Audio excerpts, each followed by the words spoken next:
ओम नमो भगवते वासुदेवाय।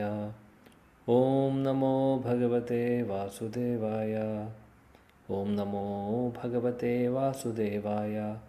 ओम ज्ञानतिमिरान्धस्य ज्ञानाञ्जनशलाकया चक्षुरुन्मिलितं येन तस्मै श्रीगुरवे नमः। श्रीचैतन्यमनोभीष्टं स्थापितं येन भूतले स्वयं रूपा कदा मह्यं ददाति स्वपदान्तिकम्। वन्देऽहं श्रीगुरो श्रीयुधपदकमलं श्रीगुरून् वैष्णवांश्च श्रीरूपं सागरजातं सहगणरघुनाथान्वितं तं सजीवं साद्वैतं सावधूतं परिजनसहितं कृष्णचैतन्यदेवं श्रीराधा कृष्णपादान् सहगणा ललिता श्रीविशाखामितांश्च। हे कृष्णा करुणा सिन्धो दीनबन्धो जगत्पते गोपेशा गोपिका कान्ता राधा कान्ता नमोऽस्तुते। तप्तकाञ्चनगौराङ्गी राधे वृन्दावनेश्वरी वृषभानुसुते देवी प्रणमामि हरिप्रिये। वाञ्छाकल्पतरुभ्यश्च कृपासिन्धुभ्येव च पतितानां पावनेभ्यो वैष्णवेभ्यो नमो नमः। नमो विष्णुपादाय कृष्णपृष्ठाय भूतले श्रीमते भक्तिवेदान्तस्वामिनिति नामिने। नमस्ते सरस्वते देवे गौरवाणी प्रचारिणे निर्विशेषशून्यवादी पाश्चात्यदेशतारिणे। जय श्री कृष्ण चैतन्य प्रभु नित्यानंद श्री अद्वैत गदाधर श्रीवासादि गौरभक्तवृंद। हरे कृष्णा कृष्ण कृष्णा हरे हरे हरे राम राम राम हरे हरे। हरे कृष्णा कृष्ण कृष्ण हरे हरे हरे राम राम राम हरे हरे। हरे कृष्णा कृष्ण कृष्ण हरे हरे हरे राम राम राम हरे हरे। मूकं करोति वाचालं पङ्गुं लङ्घयते गिरिं यत्कृपातमहं वन्दे श्रीगुरुदीनतारिणं परमानन्दमाधवं श्रीचैतन्यमीश्वरम्।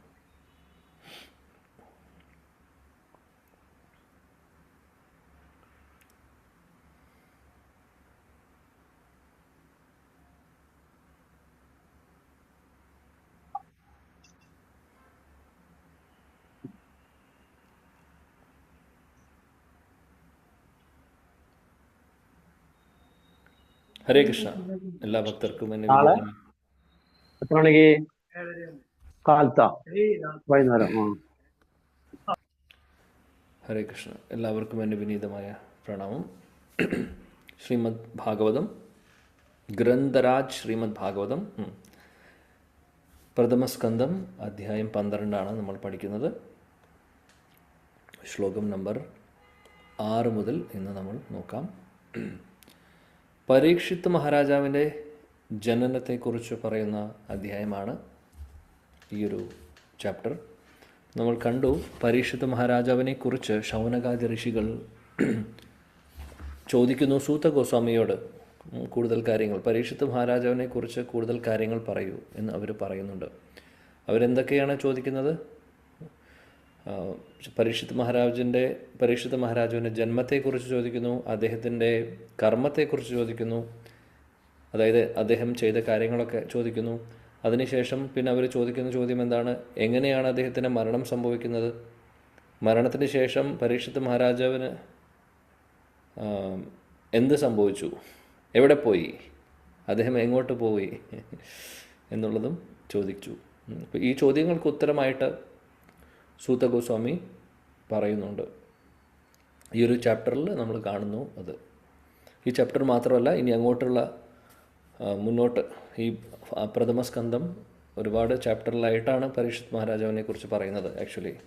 സോ വളരെ ഡീറ്റെയിൽഡായിട്ട് തന്നെ ഡിസ്കഷൻ നടക്കുന്നുണ്ട്. കഴിഞ്ഞ ക്ലാസ്സിൽ നമ്മൾ കണ്ടത് യുധിഷ്ഠിര മഹാരാജാവിൻ്റെ ആ ഭരണത്തെക്കുറിച്ചും അദ്ദേഹത്തിൻ്റെ ക്വാളിറ്റീസ്, അദ്ദേഹം എത്ര വിരക്തി നേടിയൊരു വ്യക്തിയായിരുന്നു എന്നുള്ളതൊക്കെ. അദ്ദേഹം ശുദ്ധഭക്തനാണ്, നമുക്കറിയാം യുധിഷ്ഠിര മഹാരാജാവ്. അദ്ദേഹം എല്ലാ സിറ്റിസൺസ് അല്ലെങ്കിൽ പ്രജകളെയും അദ്ദേഹം നോക്കിയിരുന്നു, വേണ്ടതെല്ലാം അവർക്ക് കൊടുത്തിരുന്നു. എല്ലാവർക്കും വലിയ ഇഷ്ടമായിരുന്നു അദ്ദേഹത്തെ. സ്വന്തമായിട്ടുള്ള പേഴ്സണലായിട്ടുള്ള അങ്ങനെ ആഗ്രഹങ്ങളൊന്നും അദ്ദേഹത്തിന് ഉണ്ടായിരുന്നില്ല. ഇന്ദ്രിയ സുഖഭോഗങ്ങളോ അങ്ങനെയുള്ള കാര്യങ്ങളോ, അതായത് എല്ലാം മറ്റുള്ളവർക്ക് വേണ്ടി പരോപകാരം ചെയ്യുക എന്നുള്ളത് മാത്രമായിരുന്നു യുധിഷ്ഠിര മഹാരാജാവിൻ്റെ ഹൃദയത്തിലുണ്ടായിരുന്നത്. പറയുന്നത് എന്താണ്? നിഷ്പൃഹ സർവ കാമേഭ്യ, എല്ലാവരുടെയും ആഗ്രഹത്തിന് വേണ്ടി. അദ്ദേഹത്തിൻ്റെ സ്വന്തം ആഗ്രഹമല്ല, സ്വന്തം കാര്യങ്ങളല്ല, മറ്റുള്ളവർക്ക് വേണ്ടിയായിരുന്നു അദ്ദേഹം പ്രവർത്തിച്ചുകൊണ്ടിരുന്നത്. പിന്നെന്താണ് പറയുന്നത്? അദ്ദേഹത്തെ വിശേഷിപ്പിക്കുന്നു വേറൊരു കാര്യം കൂടെ പറഞ്ഞ്, കൃഷ്ണ സേവയ. ഭഗവാൻ കൃഷ്ണൻ്റെ തൃപ്പാദങ്ങളിൽ എപ്പോഴും അദ്ദേഹം സേവനം ചെയ്തുകൊണ്ടിരിക്കുകയാണ്. അപ്പോൾ അതിൻ്റെ അർത്ഥം എന്താണ്? അദ്ദേഹം ശുദ്ധഭക്തനാണ്. എപ്പോഴും ഭഗവാനെ ശരണം പ്രാപിച്ച് ഇരിക്കുന്ന, ഭഗവാനെ സേവനം ചെയ്യുന്ന ഒരു ശുദ്ധഭക്തനാണ് യുധിഷ്ഠിര മഹാരാജാവ്. അപ്പോൾ യുധിഷ്ഠിര മഹാരാജാവിൻ്റെ ക്വാളിറ്റീസ് നമ്മൾ 4-ാമത്തെ ശ്ലോകത്തിൽ കണ്ടു. 5-ാമത്തെ ശ്ലോകത്തിൽ എന്താണ് പറയുന്നത്? അദ്ദേഹത്തിൻ്റെ ഐശ്വര്യങ്ങളെക്കുറിച്ച് പറയുന്നു. അദ്ദേഹത്തിന് ഒരുപാട് ധനവും, അല്ലെങ്കിൽ അദ്ദേഹം പറയുകയാണെങ്കിൽ ഈ ലോകം മുഴുവനും ഭരിക്കുന്ന ഒരു രാജാവായിരുന്നു, ചക്രവർത്തി സാമ്രാട്ടായിരുന്നു യുധിഷ്ഠിര മഹാരാജാവ്. അദ്ദേഹത്തിൻ്റെ കീർത്തി, അദ്ദേഹത്തിൻ്റെ ധനം, അദ്ദേഹം ചെയ്തിട്ടുള്ള യജ്ഞങ്ങളൊക്കെ, ഒരുപാട് യജ്ഞങ്ങൾ ചെയ്തിട്ടുണ്ട്.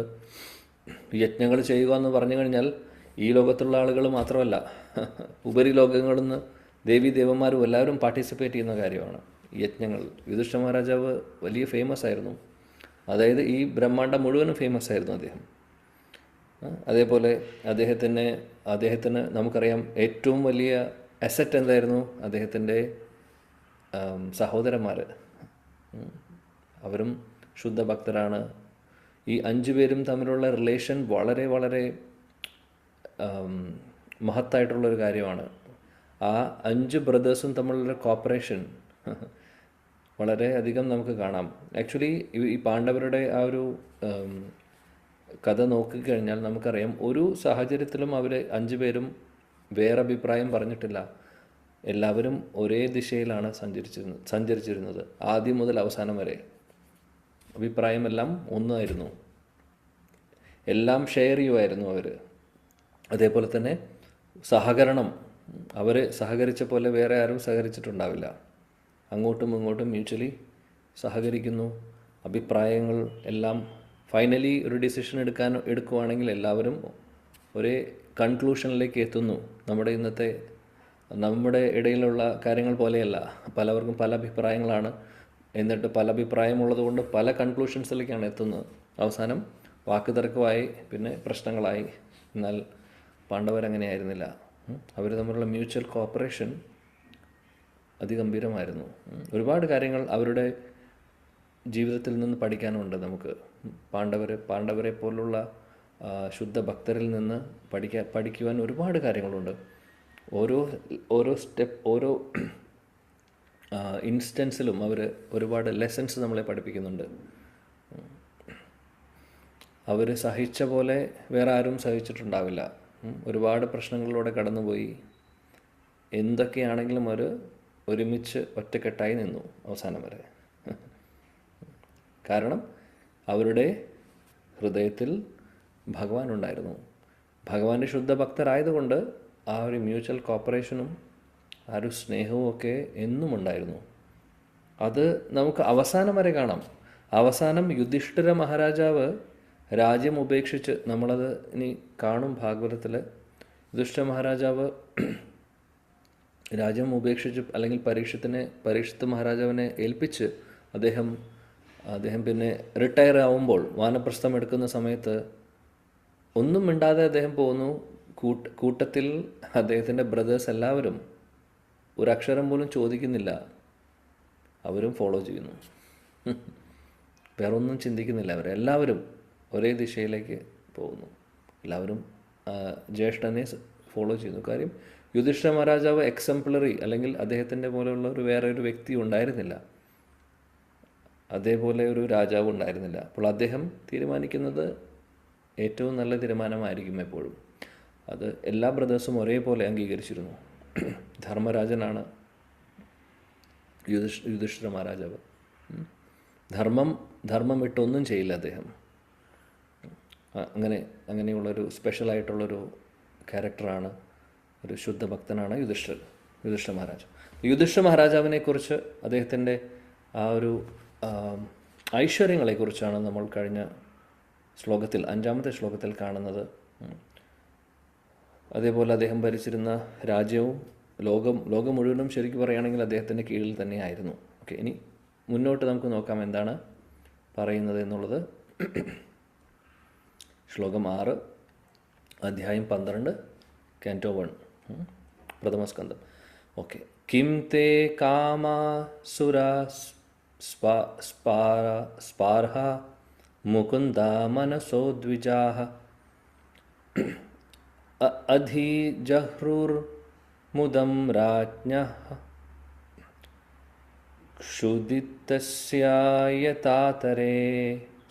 യതേതരേ കിം തേ കാമാസുരാ സ്പാർഹ മുകുന്ദ മനസോ ദ്വിജാഃ അധിജഹ്രുർമുദം രാജ്ഞഃ ക്ഷുദിതസ്യ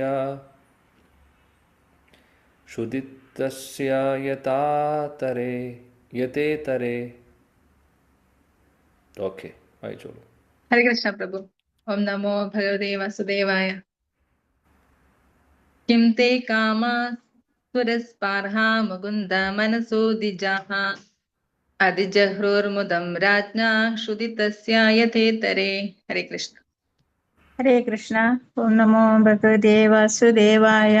കിം തേ കാമാസുരാ സ്പാർഹ മുകുന്ദ മനസോ ദ്വിജാഃ അതിജഹ്രുർമുദം രാജ്ഞാ ക്ഷുദിതസ്യ യതേതരേ. ഹരേ കൃഷ്ണ. ഹരേ കൃഷ്ണ. ഓം നമോ ഭഗവതേ വാസുദേവായ. കിം തേ കാമാസുരസ്പാർഹ മുകുന്ദ മനസോ ദ്വിജാഃ അതിജാഹുർമുദം രാജ്ഞാ ക്ഷുദിതസ്യ യതേതരേ. ഹരേ കൃഷ്ണ പ്രഭു. ഹരേ കൃഷ്ണ പ്രഭുജി. കിം തേ കാമാസുരസ്പാർഹ മുകുന്ദ മനസോ ദ്വിജാഃ അതിജഹുർമുദം രാജ്ഞാ ക്ഷുദിതസ്യ യതേതരേ. ഹരേ കൃഷ്ണ പ്രഭുജി. കിം തേ കാമസുരസ്പാർഹ മുകുന്ദ മനസോ ദ്വിജാഃ അതിജഹ്രുർമുദം രാജ്ഞാ ക്ഷുദിതസ്യ യതേതരേ. ഹരേ കൃഷ്ണ. ഓം നമോ ഭഗവതേ വാസുദേവായ.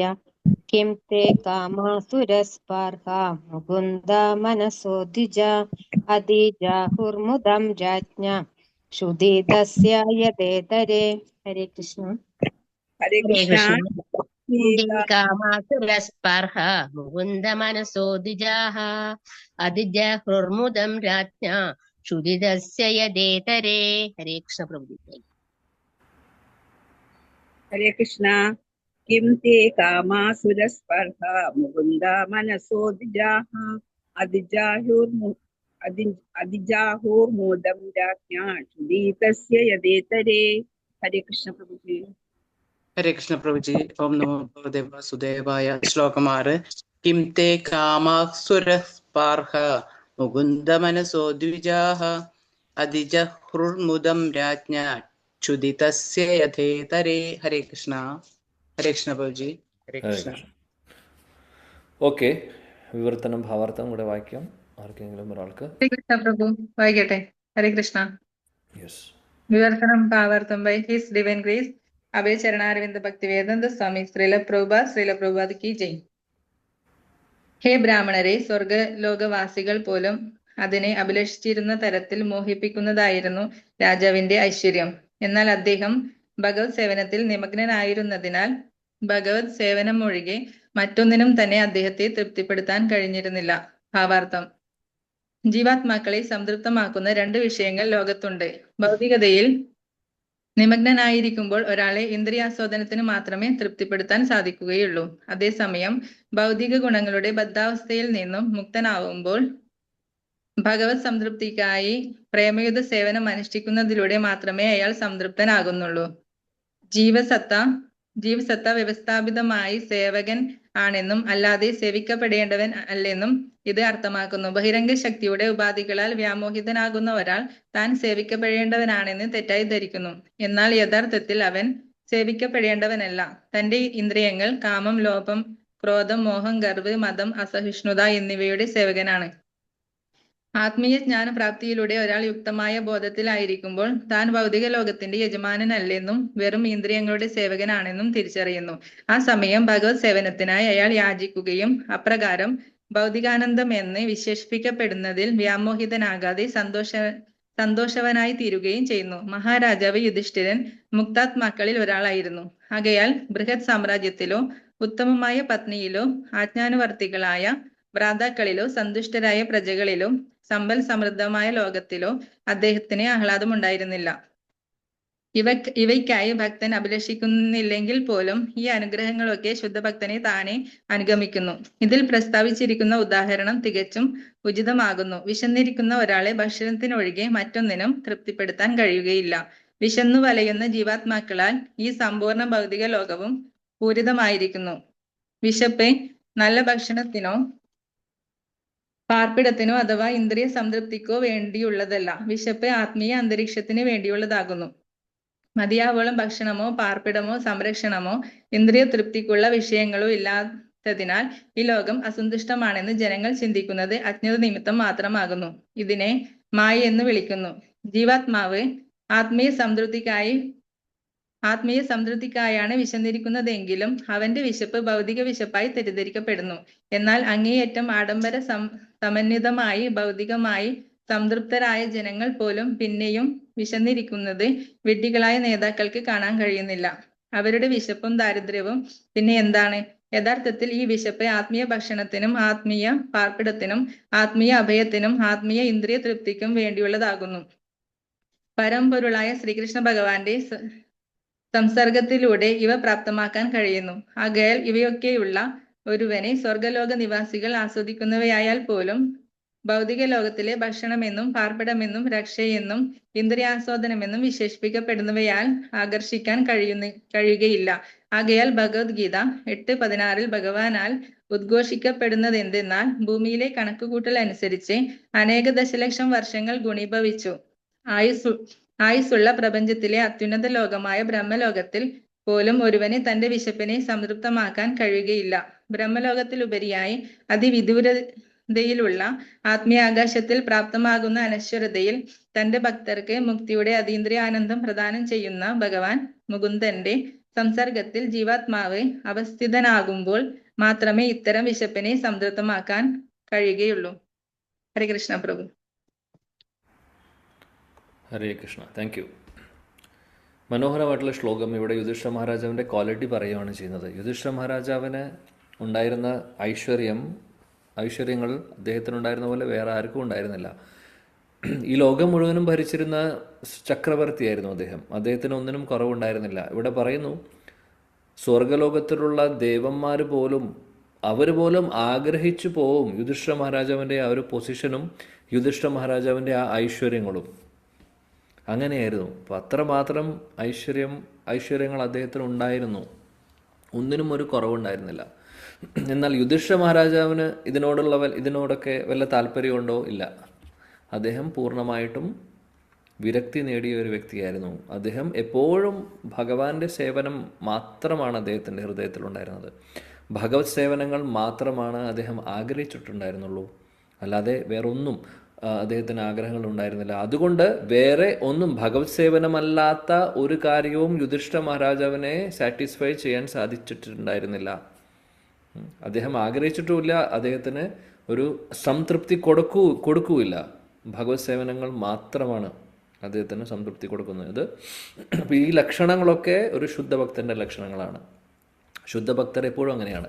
ശീലപ്രഭാജി ഭാവാർത്ഥത്തിൽ ഈ ഒരു കാര്യം വിശദീകരിക്കുകയാണ് ചെയ്യുന്നത്. 2 തരത്തിലുള്ള ജീവജാലങ്ങളുണ്ട്. ഒന്ന്, ഭൗതികമായിട്ടുള്ള കാര്യങ്ങൾ, ഭൗതിക ഇന്ദ്രിയ സുഖഭോഗങ്ങളുടെ പുറകിൽ ഓടി നടക്കുന്നവർ. അങ്ങനെയുള്ളവർ എത്ര അവർ ഭൗതികമായിട്ടുള്ള ഇന്ദ്രിയ സുഖഭോഗം നേടിയാലും അതിന് അവർക്കൊരു സാറ്റിസ്ഫാക്ഷൻ കിട്ടാൻ പോകുന്നില്ല. പിന്നെയും വേണം എന്നുള്ളൊരാഗ്രഹം മാത്രമേ ഉണ്ടാവുള്ളൂ. കാര്യം ഇത് മായ ലോകമാണ്. ഇവിടെ ഇങ്ങനെയേ സംഭവിക്കുള്ളൂ. എന്നാൽ അവർക്ക് ഒരിക്കലും ഒരു ഫൈനലായിട്ട് യെസ് ഞാൻ സാറ്റിസ്ഫൈഡ് ആണ് എന്ന് പറയാൻ അവർക്ക് സാധിക്കില്ല. എന്നാൽ ഭഗവത് സേവനങ്ങൾ ചെയ്യുന്ന ഒരു വ്യക്തിയാണെങ്കിലോ അവർക്ക് വേറൊന്നും വേണ്ട, അത് മാത്രം മതി. അവർക്ക് എല്ലാവിധ സംതൃപ്തിയും ഉണ്ടാവും, വേറെ ഒന്നും അവർ ആഗ്രഹിക്കുന്നില്ല. ഭഗവത് സേവനത്തിലൂടെ അവർക്ക് എല്ലാ സന്തോഷവും സമാധാനവും ശാന്തിയും പൂർണ്ണമായിട്ടുള്ള സംതൃപ്തിയും നേടാൻ സാധിക്കുന്നു. അതാണ് ഭഗവത് സേവനങ്ങളുടെ മഹാത്മ്യം. ഭഗവാൻ പരമദൈവത്വമ പുരുഷനായിട്ടുള്ള ഭഗവാൻ അദ്ദേഹത്തിൻ്റെ അംശമായിട്ടുള്ള നമ്മൾ ഓരോരുത്തരും അദ്ദേഹത്തിൻ്റെ സേവകരാണ്. അപ്പോൾ സേവകനെ സംബന്ധിച്ച് സേവകൻ ബോസിനെ സേവനം ചെയ്യുമ്പോഴാണ് ശരിക്കും സാറ്റിസ്ഫാക്ഷൻ കിട്ടുന്നത്. ഈ ലോകത്തിലുള്ള ബോസും സെർവൻറ്റും പോലെയല്ല പറയുന്നത്. ഇവിടെ എല്ലാം ചൂഷണമാണ്. എല്ലാവരും അങ്ങോട്ടും ഇങ്ങോട്ടും അവനവൻ്റെ ഇന്ദ്രിയങ്ങൾക്ക് വേണ്ടിയിട്ടുള്ള അവനവൻ്റെ സെൽഫിഷ്നെസ് ബോസ് ചൂഷണം ചെയ്യുന്നു, അല്ലെങ്കിൽ ബോസ് സേവകനെ യൂസ് ചെയ്തുകൊണ്ട് പല കാര്യങ്ങളും നേടാൻ നോക്കുന്നു. എന്നാൽ സേവകനും അതേപോലെ തന്നെ അദ്ദേഹം ബോസിന് സേവനം ചെയ്യുന്നുണ്ടാവും, പക്ഷേ അദ്ദേഹവും പല കാര്യങ്ങളും ഒരുപാട് ആഗ്രഹത്തോട് കൂടിയിട്ടും അല്ലെങ്കിൽ കാര്യങ്ങൾ നടക്കാൻ വേണ്ടിയിട്ടാണ് ചെയ്യുന്നത്, അല്ലേ? എല്ലായിടത്തും ഒരു സ്വാർത്ഥത നമ്മൾക്ക് കാണാൻ സാധിക്കും. അത് ഈ ഭൗതിക ലോകത്തിലെ ഏത് റിലേഷൻഷിപ്പ് ആണെങ്കിലും അങ്ങനെയാണ്. എന്നാൽ ഭഗവാനും ഭഗവാന്റെ ഭക്തരും തമ്മിലുള്ള റിലേഷൻ അങ്ങനെയല്ല. അങ്ങോട്ടും ഇങ്ങോട്ടും സ്നേഹം മാത്രമേ ഉള്ളൂ, സ്വാർത്ഥതയില്ല. അതുകൊണ്ട് പൂർണ്ണമായിട്ടും സംതൃപ്തി നേടാൻ സാധിക്കും ആർക്ക്? സേവനം ചെയ്യുന്ന ആ സേവകന്. അതാണ്. ഇത് മനസ്സിലാക്കിയില്ലെങ്കിൽ വിഡ്ഢികളാണ് നമ്മളെല്ലാവരും. ഇല്ലെങ്കിൽ നമ്മൾ എല്ലാവരും ഈ ലോകത്തിൽ ഇന്ദ്രിയ സുഖങ്ങളുടെ പുറകിൽ ഓടി നടക്കുന്ന പമ്പര വിഡ്ഢികൾ എന്നൊക്കെ പറയില്ലേ, അങ്ങനെയുള്ള ആളുകളാണ് നമ്മൾ. ഇന്ദ്രിയങ്ങളുടെ സേവകരാണ് ഇപ്പോൾ, ഭഗവാന്റെ സേവകരല്ല. ഇന്ദ്രിയങ്ങളുടെ, നമ്മുടെ ഓരോ ഇന്ദ്രിയങ്ങളും, അല്ലേ? നമ്മുടെ ഇന്ദ്രിയങ്ങൾ പറയുന്നതിനനുസരിച്ച് അതിൻ്റെ പുറകിൽ നമ്മൾ ഓടുന്നു. ഒരുപാട് ആഗ്രഹങ്ങൾ, എന്തിനു പറയണം, ആഗ്രഹങ്ങൾ, ദേഷ്യം, അഹങ്കാരം, അതേപോലെ സഹിഷ്ണുത ഇല്ലായ്മ, പെട്ടെന്ന് ക്ഷുഭിതനാവുന്നു, ദേഷ്യം വരുന്നു, എന്തൊക്കെയാണ്, അല്ലേ? ഇന്ദ്രിയങ്ങളെ നിയന്ത്രിക്കാൻ നമുക്കറിയില്ല. അതിൻ്റെ അർത്ഥം എന്താണ്? ഇന്ദ്രിയം നമ്മുടെ ബോസായിട്ടിരിക്കുകയാണ് അപ്പോൾ. ഇന്ദ്രിയങ്ങൾ നമ്മുടെ കൺട്രോളിലല്ല. സേവകൻ എന്ന് പറഞ്ഞു കഴിഞ്ഞാൽ, സെർവൻ്റ് എന്ന് പറഞ്ഞു കഴിഞ്ഞാൽ ബോസിൻ്റെ കൺട്രോളിലായിരിക്കണം, അല്ലേ? നമ്മളെ സംബന്ധിച്ച് നമ്മൾ ഇന്ദ്രിയങ്ങളുടെ കൺട്രോളിലാണ്. ആക്ച്വലി നമ്മുടെ കൺട്രോളിലായിരിക്കണം ഇന്ദ്രിയം, അതാണ് ഐഡിയലി വേണ്ടത്. പക്ഷെ നേരെ തിരിച്ചാണെന്ന് മാത്രം. ഇന്ദ്രിയങ്ങളുടെ കൺട്രോളിലാണ് നമ്മളിരിക്കുന്നത്. അതാണ് അവസ്ഥ. യുധിഷ്ഠിര മഹാരാജിനെ പോലുള്ള ശുദ്ധഭക്തർ അങ്ങനെയല്ല. അവർക്ക് ഭൗതികമായിട്ടുള്ള ഒന്നിനോടും പോലും താല്പര്യമില്ല. ആകെ ആഗ്രഹിക്കുന്നത് ഭഗവത് സേവനങ്ങൾ മാത്രമാണ്, അല്ലാതെ വേറെ ഒന്നുമല്ല. അതുകൊണ്ട് അവർ ആ ഒരു ക്വാളിറ്റി യുധിഷ്ഠിര മഹാരാജാവിൽ മാത്രമല്ല, പാണ്ഡവരിൽ എല്ലാവരിലും ഉണ്ടായിരുന്നു. അതുകൊണ്ട് ഇത്രയും വലിയ സാമ്രാജ്യം ഉണ്ടായിട്ടും അതിനോട് അവർക്കൊരു അറ്റാച്ച്മെൻറ്റ് ഉണ്ടായിരുന്നില്ല. അത് നമുക്ക് കാണാൻ സാധിക്കും അവർ ഭരിക്കുന്ന കാലത്തും. അതിനുശേഷം പരീക്ഷത്ത് മഹാരാജാവിനെ അവരെ ഏൽപ്പിക്കുന്നു, അതിനുശേഷം അവർ വാനപ്രസ്ഥം എടുക്കുന്നു. അറ്റാച്ച്മെൻ്റ് ഉള്ള ഒരാളാണെങ്കിൽ ധൃതരാഷ്ട്ര പോലെ അവസാന കാലം വരെ പിടിച്ചു നിന്നേനെ. ധൃതരാഷ്ട്ര വിട്ടു പോകുന്നുണ്ടായിരുന്നില്ല, അല്ലേ? ധൃതരാഷ്ട്രർക്ക് രാജ്യം പോയി, യുദ്ധത്തിൽ തോറ്റു, എന്നിട്ടും അദ്ദേഹത്തിന് അതിനോടുള്ള അറ്റാച്ച്മെൻറ്റ് പോയിട്ടുണ്ടായിരുന്നില്ല. എന്നാൽ യുധിഷ്ഠിര മഹാരാജാവും പാണ്ഡവരും ആദ്യം മുതലേ അവർക്ക് ഒന്നിനോടും ഒരു അറ്റാച്ച്മെൻറ്റ് ഉണ്ടായിരുന്നില്ല. അവർ പറഞ്ഞു, ശരിക്കും പറയുകയാണെങ്കിൽ അവർക്ക് പകുതി സാമ്രാജ്യം മുഴുവനും അവർക്ക് കിട്ടേണ്ടതാണ്. ദുര്യോധനൻ കൊടുക്കാൻ തയ്യാറായിരുന്നില്ല. ഒരു മുട്ടുസൂചി കുത്താനുള്ള ഇടം പോലും തരില്ല എന്നാണ് പറയുന്നത്. പാണ്ഡവർക്ക് കൂടുതൽ ആഗ്രഹങ്ങളൊന്നും ഉണ്ടായിരുന്നില്ല. ഒരു ചെറിയൊരു ഗ്രാമം മാത്രം മതി, അല്ലെങ്കിൽ ചെറിയൊരു സ്ഥലം മാത്രം മതി, ഞങ്ങൾ അവിടെ താമസിച്ചോളാം, ജീവിച്ചോളാം, അത്രേ അവർ ആഗ്രഹിച്ചിട്ടുള്ളൂ. എന്നാൽ അവർ എലിജിബിൾ ആയിരുന്നു രാജ്യം മുഴുവനും കിട്ടാൻ വേണ്ടി. പക്ഷേ അവരതൊന്നും ആഗ്രഹിച്ചിട്ടില്ല. കിട്ടിയ സമയത്തും എല്ലാം ലോകം മുഴുവനും അവരുടെ കീഴിൽ വന്നപ്പോഴും അവർ കംപ്ലീറ്റ്ലി ഡിറ്റാച്ച്ഡ് ആയിരുന്നു. അതാണ് ഒരു ഭക്തരുടെ ഒരു മഹാത്മ്യം ശരിക്കും. ഭഗവാൻ ചില ഭക്തർക്ക് വാരിക്കോരി കൊടുക്കും, ഈവൻ മെറ്റീരിയൽ ആയിട്ടുള്ള അല്ലെങ്കിൽ ഭൗതികമായിട്ടുള്ള ഐശ്വര്യങ്ങളും. കാര്യം ഭഗവാൻ അറിയാം അവർ മിസ്യൂസ് ചെയ്യില്ല എന്നുള്ളത്. ഇപ്പോൾ പാണ്ഡവരെ പോലുള്ളവർ അത് മിസ്യൂസ് ചെയ്യില്ല എന്ന് അറിയാവുന്നത് കൊണ്ടാണ് ഭഗവാൻ കൊടുക്കുന്നത്. പലപ്പോഴും നമ്മളെപ്പോലുള്ളവർക്ക് നമ്മൾ പറയും ഭഗവാൻ ഒന്നും കൃഷ്ണൻ ഒന്നും തരില്ല, അതായത് ഭൗതികമായിട്ടുള്ള നേട്ടങ്ങളൊന്നും കൃഷ്ണൻ്റെ അടുത്ത് പോയി ചോദിച്ചാൽ തരില്ല, ശിവൻ്റെ അടുത്ത് പോയി ചോദിച്ചാൽ തരും. കാര്യം ഭഗവാൻ കൃഷ്ണനെ അറിയാം. കൃഷ്ണനാണ് ഒരു അച്ഛൻ. കൃഷ്ണൻ നമ്മുടെ എല്ലാവരുടെയും അച്ഛനാണ്. ജഗത് പിത ആണ് അദ്ദേഹം. അദ്ദേഹം ജഗത്തിൻ്റെ മാത്രമല്ല എല്ലാ സർവ സൃഷ്ടികളുടെയും കാരണമാണ് ഭഗവാൻ കൃഷ്ണൻ. കൃഷ്ണൻ ഒരു പിതാവിൻ്റെ സ്ഥാനത്ത്, അച്ഛൻ്റെ സ്ഥാനത്ത് നിന്നുകൊണ്ട് മക്കൾക്ക് എന്താണോ നല്ലത്, നന്മ വരുന്നത് അത് മാത്രമേ ചെയ്യുള്ളൂ. ഭൗതികമായിട്ടുള്ള കാര്യങ്ങൾ കൂടുതൽ നമുക്ക് തരുമ്പോൾ നമ്മളതിൽ കൂടുതൽ അറ്റാച്ച്മെൻറ്റ് അതിൽ വരുമെന്ന് കാണുമ്പോൾ ഭഗവാൻ അറിയാം കൂടുതൽ അറ്റാച്ച്മെൻ്റ് ആയിക്കഴിഞ്ഞാൽ കൂടുതൽ പ്രശ്നമാണ് ശരിക്കും, അല്ലേ? അപ്പോൾ അതുകൊണ്ട് അദ്ദേഹം ചിലപ്പോൾ ഒരു പക്ഷേ തരാതിരിക്കും, ഒരു ഉത്തരവാദിത്തമുള്ള ഒരു അച്ഛനെ പോലെ. നേരെ മറിച്ച് മറ്റുള്ള ദേവന്മാരെ ചിലപ്പോൾ അതൊന്നും നോക്കില്ല. നമ്മൾ അവരെ പ്രകീർത്തിച്ചാൽ അല്ലെങ്കിൽ അവർക്ക് വേണ്ടി എന്തെങ്കിലും യജ്ഞങ്ങളൊക്കെ ചെയ്തു കഴിഞ്ഞാൽ അവർ നമുക്ക് വേണ്ടത് തരും. പക്ഷേ വേണ്ടതെന്ന് പറഞ്ഞു കഴിഞ്ഞാൽ ഭൗതികമായിട്ടുള്ള എന്തെങ്കിലും വരങ്ങൾ തരും. പക്ഷേ അതിൻ്റെ വരും വരായികൾ നോക്കാതെയാണ് അവർ തരുന്നത്. ആർക്കാണത് പ്രശ്നം വരുന്നത്? നമുക്ക് തന്നെ. കാര്യം നമ്മൾ ആ കുരുക്കിൽ പെട്ടുപോകുന്നു. ഇന്ദ്രിയങ്ങളുടെ സുഖഭോഗങ്ങളുടെ കുരുക്കിൽപ്പെട്ട് നമ്മൾ ഇരിക്കുന്നു. അതാണ് സംഭവിക്കുന്നത്. ഭഗവാൻ ആ കുരുക്കിൽ നമ്മളെ പെടുത്താൻ ആഗ്രഹിക്കുന്നില്ല. കുരുക്കിൽ നിന്ന് എങ്ങനെയെങ്കിലും രക്ഷിച്ച് ഭഗവത് ധാമത്തിലേക്ക് കൊണ്ടുപോകാനാണ് ഭഗവാൻ ആഗ്രഹിക്കുന്നത്. കാര്യം അതാണ് ശാശ്വതമായിട്ടുള്ളൊരു കാര്യം. ബാക്കിയുള്ളതെല്ലാം താൽക്കാലികമാണ്. അത് ഭഗവാൻ അതുകൊണ്ട് ഉത്തരവാദിത്തമുള്ള ഒരു അച്ഛനെ പോലെയാണ് കാര്യങ്ങൾ ചെയ്യുന്നത്. യുധിഷ്ഠിര മഹാരാജാവിനെ നോക്കൂ, എല്ലാം ഉണ്ടായിട്ടും അദ്ദേഹത്തിന് ഒരു അറ്റാച്ച്മെൻ്റ് ഉണ്ടായിരുന്നില്ല. അതാണ് ശില പ്രഭുപാദി മനോഹരമായിട്ടുള്ള ഉദാഹരണം ഇവിടെ പറയുന്നുണ്ട്. അതായത് നമുക്ക് ശരിക്കും ആഗ്രഹം വേണ്ടത്, ഒരു വിശപ്പ് വേണ്ടത് ശരിക്കും ആധ്യാത്മികപരമായിട്ടുള്ള കാര്യങ്ങളോടാണ് വേണ്ടത് ആഗ്രഹം, അല്ലാതെ ഭൗതികമായിട്ടുള്ള വിശപ്പല്ല. അതായത് ഭൗതികമായിട്ടുള്ള സാധനങ്ങളോടും സിറ്റുവേഷൻസും എല്ലാം നമ്മൾ ആഗ്രഹിക്കേണ്ടത്. ആഗ്രഹം അല്ലെങ്കിൽ വിശപ്പ് ശരിക്കും വേണ്ടത്, ഒരു സാറ്റിസ്ഫാക്ഷൻ നമ്മൾ ആഗ്രഹിക്കേണ്ടത് ആധ്യാത്മിക അല്ലെങ്കിൽ ആത്മീയ തലത്തിലുള്ള കാര്യങ്ങളാണ്. അതാണ് നമ്മൾ ഭഗവാന്റെ പ്രസാദം, ഭഗവാന്റെ ആശ്രയം എല്ലാം സ്പിരിച്വലായിട്ടുള്ള കാര്യങ്ങളാവുമ്പോൾ അതാണ് ശരിയായിട്ടുള്ളത്.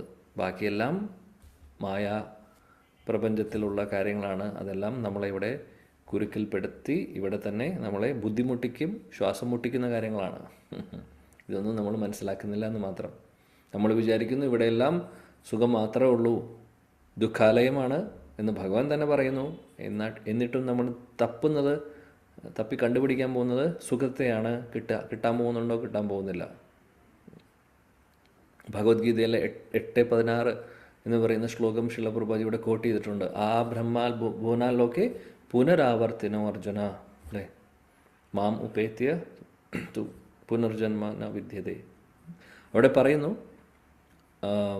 ഭഗവാൻ അല്ലെങ്കിൽ ബ്രഹ്മാവ് മുതൽ താഴെയുള്ള, അതായത് ബ്രഹ്മലോകം മുതൽ താഴെയുള്ള ലോകം വരെ എന്താണ് സംഭവിക്കുന്നത്? ആളുകളിങ്ങനെ പുനർജന്മം നടന്നുകൊണ്ടിരിക്കുകയാണ് എല്ലാവരുടെയും. കാര്യം ആളുകൾ അവിടെ പോകുന്നു, താഴെ വീഴുന്നു, പോകുന്നു, വരുന്നു. ഈ കർമ്മ ചക്രത്തിൽ ഇങ്ങനെ കറങ്ങിക്കൊണ്ടിരിക്കുകയാണ്. എന്നാൽ കാര്യം എവിടെ പോയിട്ടും സാറ്റിസ്ഫാക്ഷൻ ഇല്ല, അങ്ങനെ കറങ്ങിക്കൊണ്ടിരിക്കുകയാണ്. അത് എന്താ കാര്യമെന്ന് വെച്ചാൽ വേണ്ട ഭക്ഷണം കഴിക്കുന്നില്ല. വേണ്ട ഭക്ഷണം എന്താണ്? അല്ലെങ്കിൽ വേണ്ടതായിട്ടുള്ള ആഗ്രഹം എന്താണ്? ആധ്യാത്മിക തലത്തിലുള്ള ആത്മീയ തലത്തിലുള്ള ആ ഒരു വിശപ്പ്, ആത്മീയ തലത്തിലുള്ള വിശപ്പ് നമുക്ക് ശരിക്കും വരുവാണെങ്കിൽ രക്ഷപ്പെട്ടു. അങ്ങനെ നമ്മൾ ആത്മീയ തരത്തിലുള്ള ആധ്യാത്മികമായിട്ടുള്ള കാര്യങ്ങൾ നമ്മൾ ചെയ്യും. അങ്ങനെ നമ്മൾ ചെയ്ത് ഭഗവാന്റെ അടുത്തേക്ക് നമുക്ക് പോകാൻ സാധിക്കും. മാത്രമല്ല അപ്പോൾ എല്ലാവിധ വിശപ്പും മാറും. മാത്രമല്ല പൂർണ്ണമായിട്ടുള്ള സാറ്റിസ്ഫാക്ഷൻ നമുക്ക് കിട്ടുന്നു. അത് ഇവിടെ ഇരിക്കുന്ന സമയത്തും കിട്ടും. അവിടെ പോകുന്നേക്കാൾ മുമ്പ് തന്നെ നമ്മൾ പൂർണ്ണമായിട്ടും ഭഗവാനെ ശരണം പ്രാപിച്ചു കഴിഞ്ഞാൽ നമ്മുടെ ജീവിതം പൂർണ്ണമായിട്ടും ഭഗവാൻ കൃഷ്ണനെ കേന്ദ്രീകരിച്ചുകൊണ്ട് കൃഷ്ണാവബോധത്തിൽ നമ്മൾ ഓരോ നിമിഷവും ജീവിക്കുമ്പോൾ പൂർണ്ണമായിട്ടും നമുക്ക് ശാന്തിയും സമാധാനവും സാറ്റിസ്ഫാക്ഷനും ഒക്കെ ഇവിടെ ഇരിക്കുന്ന സമയത്തും കിട്ടും. അപ്പോൾ പിന്നെ തീർച്ചയായിട്ടും നമ്മൾ ശരീരം വിട്ട് അങ്ങോട്ട് പോകുമ്പോൾ, ഭഗവാന്റെ അടുത്തേക്ക് പോകുമ്പോൾ പിന്നെ പറയേണ്ട ആവശ്യമില്ല. തീർച്ചയായിട്ടും എല്ലാം നമ്മൾ ഒന്നും നമ്മളെ ഒരു ഭൗതികമായിട്ടുള്ള കാര്യങ്ങളും നമ്മളെ ബാധിക്കാൻ പോകുന്നില്ല. അപ്പോൾ ഇതെല്ലാം ഒരു ശുദ്ധഭക്തൻ്റെ ക്വാളിറ്റീസാണ് യുധിഷ്ഠിര മഹാരാജാവിനെക്കുറിച്ച് കഴിഞ്ഞ 3 ശ്ലോകങ്ങളിലായിട്ട് ശില സൂത ഗോസ്വാമി പറയുന്നു, ശുകദേവ് ഗോസ്വാമി. അപ്പോൾ ഇതാണ് നമ്മൾ ഓർക്കേണ്ടത്. പരീക്ഷിത്ത് മഹാരാജാവിനെ കുറിച്ചുള്ള ചോദ്യമാണ് ചോദിച്ചിട്ടുള്ളത്. അതിനുള്ള ഉത്തരം പറയാൻ തുടങ്ങുന്നേ ഉള്ളൂ. പരീക്ഷിത്ത് മഹാരാജാവിനെ കുറിച്ച് പറയുന്നേക്കാൾ മുമ്പ് പരീക്ഷിത്ത് മഹാരാജാവിൻ്റെ ഫാമിലിയിലുള്ള യുധിഷ്ഠിര മഹാരാജാവിനെ കുറിച്ച്, കാര്യം യുധിഷ്ഠിര മഹാരാജാവിൻ്റെ വംശത്തിൽ വരുന്നതാണ് പരീക്ഷിത്ത് മഹാരാജാവ്. അപ്പോൾ ആദ്യം യുധിഷ്ഠിര മഹാരാജാവ് എങ്ങനെയായിരുന്നു, അദ്ദേഹത്തിൻ്റെ ഫോളോവറാണ് പരീക്ഷിത്ത് മഹാരാജാവ്. ഇപ്പോൾ രണ്ടുപേരും, അല്ലെങ്കിൽ ഒട്ടും പരീക്ഷിത്ത് മഹാരാജാവും ഒട്ടും മോശമല്ല, യുധിഷ്ഠിര മഹാരാജാവിനെ പോലെ തന്നെയാണ് എന്നുള്ളതും കൂടെ നമുക്ക് ഇനിയുള്ള ശ്ലോകങ്ങളിൽ നിന്നും ഇനിയുള്ള അധ്യായങ്ങളിൽ നിന്നും മനസ്സിലാക്കാൻ സാധിക്കും. പരീക്ഷിത്ത് മഹാരാജാവും ഈക്വലി യുധിഷ്ഠിര മഹാരാജാവിനെ പോലെ തന്നെ ഒരു രാജഋഷിയായിരുന്നു, ശുദ്ധഭക്തനായിരുന്നു. അതുകൊണ്ട് അവർ ചെയ്തിട്ടുള്ള കാര്യങ്ങളൊക്കെ വളരെ വലിയ കാര്യങ്ങളാണ് അവർ സമൂഹത്തിന് വേണ്ടി ചെയ്തിട്ടുള്ളത്, ലോകത്തിലെ ആളുകൾക്ക്, പ്രജകൾക്ക് വേണ്ടി ചെയ്തിട്ടുള്ളത്.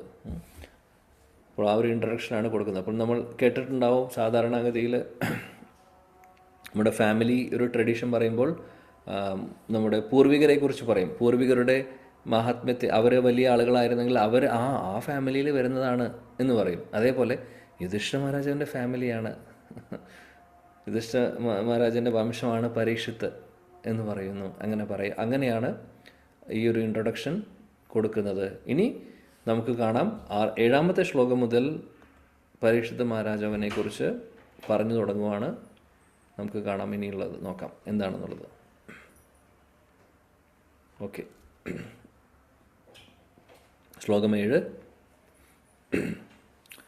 മാതുർഗർഭഗതോ വീര സാ തദാ ഭൃഗുനന്ദന ദദർശ പുരുഷം കഞ്ചിത് ദാഹ്യമാനോസ്ത്രതേജസാ. മാതുർഗർഭാഗതോ വീര സ തദാ ഭൃഗുനന്ദന ദദർശ പുരുഷം കഞ്ചിത് ദാഹ്യമാനോസ്ത്രതേജസാ. മാതുർഗർഭാഗതോ വീര സ തദാ ഭൃഗുനന്ദന ദദർശ പുരുഷം കഞ്ചിത് ദാഹ്യമാനോസ്ത്രതേജസാ. യെസ്. ഹരേ കൃഷ്ണ. ഓം നമോ ഭഗവതേ വാസുദേവായ. ശ്ലോകം 7. മാതുർഗർഭഗതോ വീര സ തദാ ഭൃഗുനന്ദന ദദർശ പുരുഷം കഞ്ചിത് ദഹ്യമാനോസ്ത്രതേജസാ. ഹരേ കൃഷ്ണ. താങ്ക് യു പ്രഭുജി. ഹരേ കൃഷ്ണ. ഹരേ കൃഷ്ണ. ഓം നമോ ഭഗവതേ വാസുദേവായ. മാതുർഗർഭഗതോ വീര സ തദാ ഭൃഗുനന്ദന ദദർശ പുരുഷം കഞ്ചിത് ദഹ്യമാനോ അസ്ത്രതേജസാ. ഹരേ കൃഷ്ണ. ഹരേ കൃഷ്ണ. ഓം നമോ ഭഗവതേ വാസുദേവായ. മാതുർഗർഭഗതോ വീര സതതാ ഭൃഗുനന്ദന ദദർശ പുരുഷം കഞ്ചിത് ദഹ്യമാനോസ്ത്രതേജസാ. ഹരേ കൃഷ്ണ. ഹരേ കൃഷ്ണ. ഓം നമോ ഭഗവതേ വാസുദേവായ.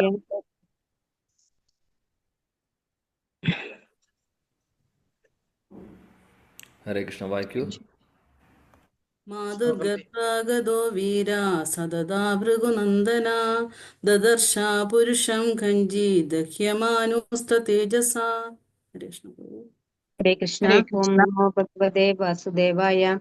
മാതുർഗർഭഗതോ വീര സതതാ ഭൃഗുനന്ദന ദദർശ പുരുഷം കഞ്ചിത് ദഹ്യമാനോസ്ത്രതേജസാ.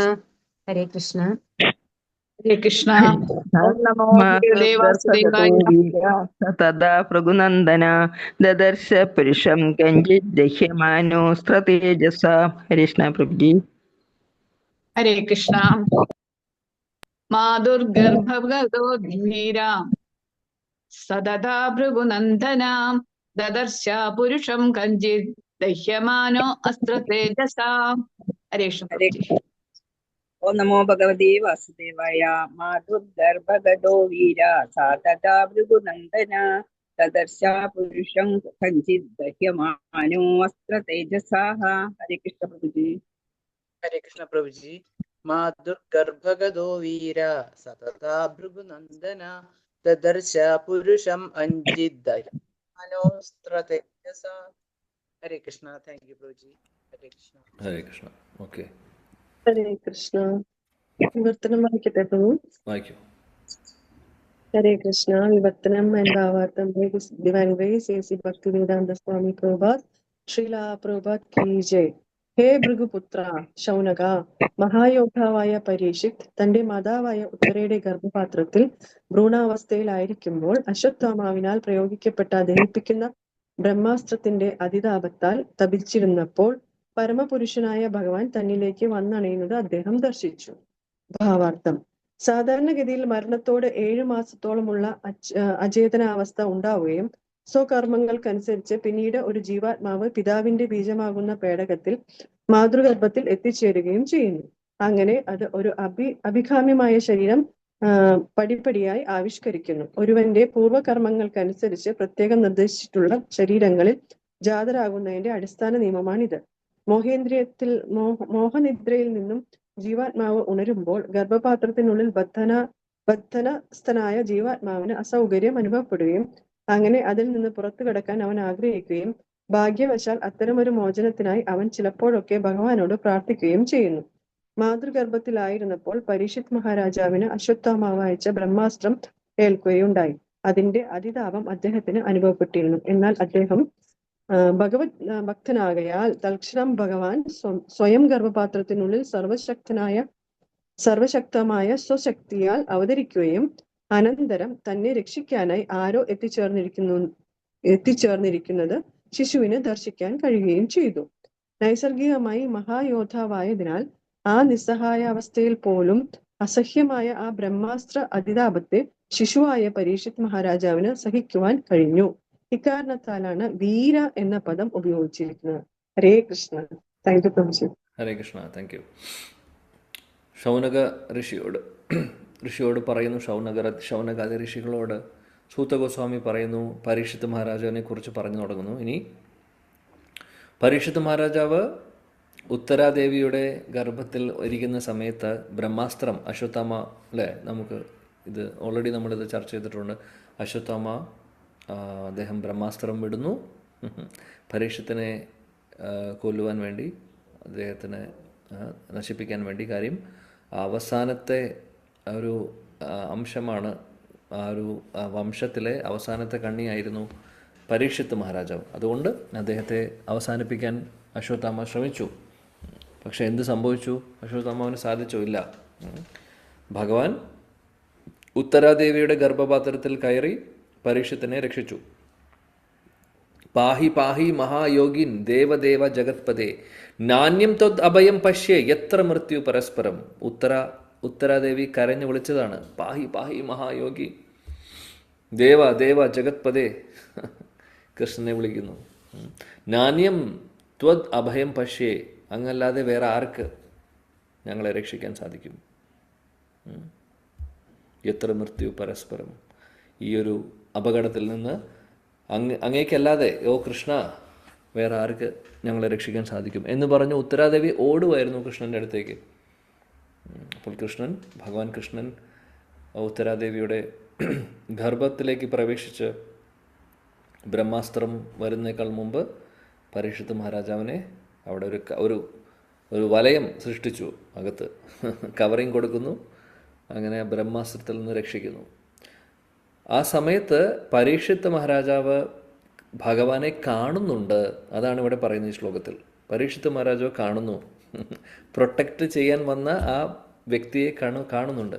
ഇനി കൂടുതൽ ഡീറ്റെയിൽസ് അടുത്ത ശ്ലോകങ്ങളിൽ പറയുന്നുണ്ട്.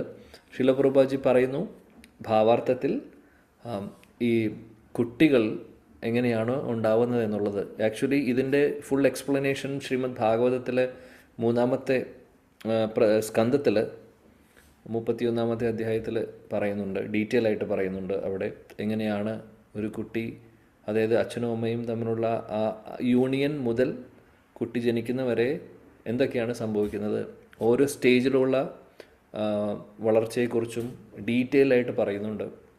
ഒന്ന് ആലോചിച്ച് നോക്കൂ, ശ്രീമദ് ഭാഗവതം എത്രയോ പുരാണമാണ് ആക്ച്വലി. ഒരുപാട് കാലാകാലങ്ങൾ, നമുക്കൊരു വർഷങ്ങൾ പോലും പറയാൻ സാധിക്കില്ല, ശാശ്വതമായിട്ടുള്ളതാണ്. അറ്റ്ലീസ്റ്റ് 5000 വർഷമെങ്കിലും പഴക്കമുണ്ടെന്നെങ്കിലും നമുക്ക് പറയാം. ആക്ച്വലി അത് പോരാ, എന്നാലും നമ്മൾ പറയുന്നു കഴിഞ്ഞ ദ്വാപരയുഗത്തിൻ്റെ അവസാനം എന്നുള്ള രീതിയിൽ നമ്മൾ കണക്ക് വയ്ക്കുമ്പോൾ 5000 വർഷമെങ്കിലും മിനിമം എന്ന് പറയാം. ആ സമയത്ത് പറഞ്ഞിട്ടുണ്ട്. അപ്പോൾ നമ്മുടെ സ്കാനിങ് മെഷീനും മറ്റുള്ള സംഭവങ്ങളൊക്കെ വന്നിട്ട് വെറും 50 വർഷങ്ങൾ 60 വർഷങ്ങളായിട്ടുണ്ടാവുള്ളൂ മാക്സിമം, അതിനും കൂടുതലായിട്ടുണ്ടാവില്ല. അപ്പോൾ ഇത്രയും ഡീറ്റെയിൽ ആയിട്ട് എന്ത് സംഭവിക്കുന്നു എന്നുള്ളത് വേദങ്ങളിൽ പറയുന്നുണ്ട്. വേദങ്ങളിൽ പറയാത്തതായിട്ടുള്ള ഒന്നുമില്ല. ഈവൻ സയൻറ്റിസ്റ്റുമാർക്ക് കണ്ടുപിടിക്കാൻ, ഇന്നത്തെ സയൻറ്റിസ്റ്റുമാർക്ക് കണ്ടുപിടിക്കാൻ പറ്റാത്ത കാര്യങ്ങൾ പോലും പറയുന്നുണ്ട് വേദങ്ങളിൽ. ഒരുപാട് സയൻസ് ഉണ്ട്, ഒരുപാട് സയൻസ് പറയുന്നുണ്ട് അതിൻ്റെ അകത്ത്. ചില അസ്ത്രങ്ങളെക്കുറിച്ച് പറയുന്നുണ്ട്. അതായത് അഗ്നി കൊണ്ടുണ്ടാക്കുന്ന അസ്ത്രം, വെള്ളം കൊണ്ടുള്ള അസ്ത്രങ്ങൾ, വായു കൊണ്ടുള്ള അസ്ത്രം, നമുക്കിതൊക്കെ അതായത് ഒരു ശാസ്ത്രത്തിനും കണ്ടുപിടിക്കാൻ പറ്റില്ല അതൊന്നും. എന്നാൽ ഇതൊക്കെ ഉണ്ടായിരുന്നു, വേദങ്ങളിൽ പറയുന്നു ഇതൊക്കെ. അപ്പോൾ അതേപോലെ കുട്ടി എങ്ങനെ അമ്മയുടെ ഗർഭപാത്രത്തിൽ വളരുന്നതും ആ ഒരു സ്റ്റേജ് ബൈ സ്റ്റേജ് ആയിട്ടുള്ള എക്സ്പ്ലനേഷൻ ഭാഗവതത്തിൽ തന്നെ പറയുന്നുണ്ട്.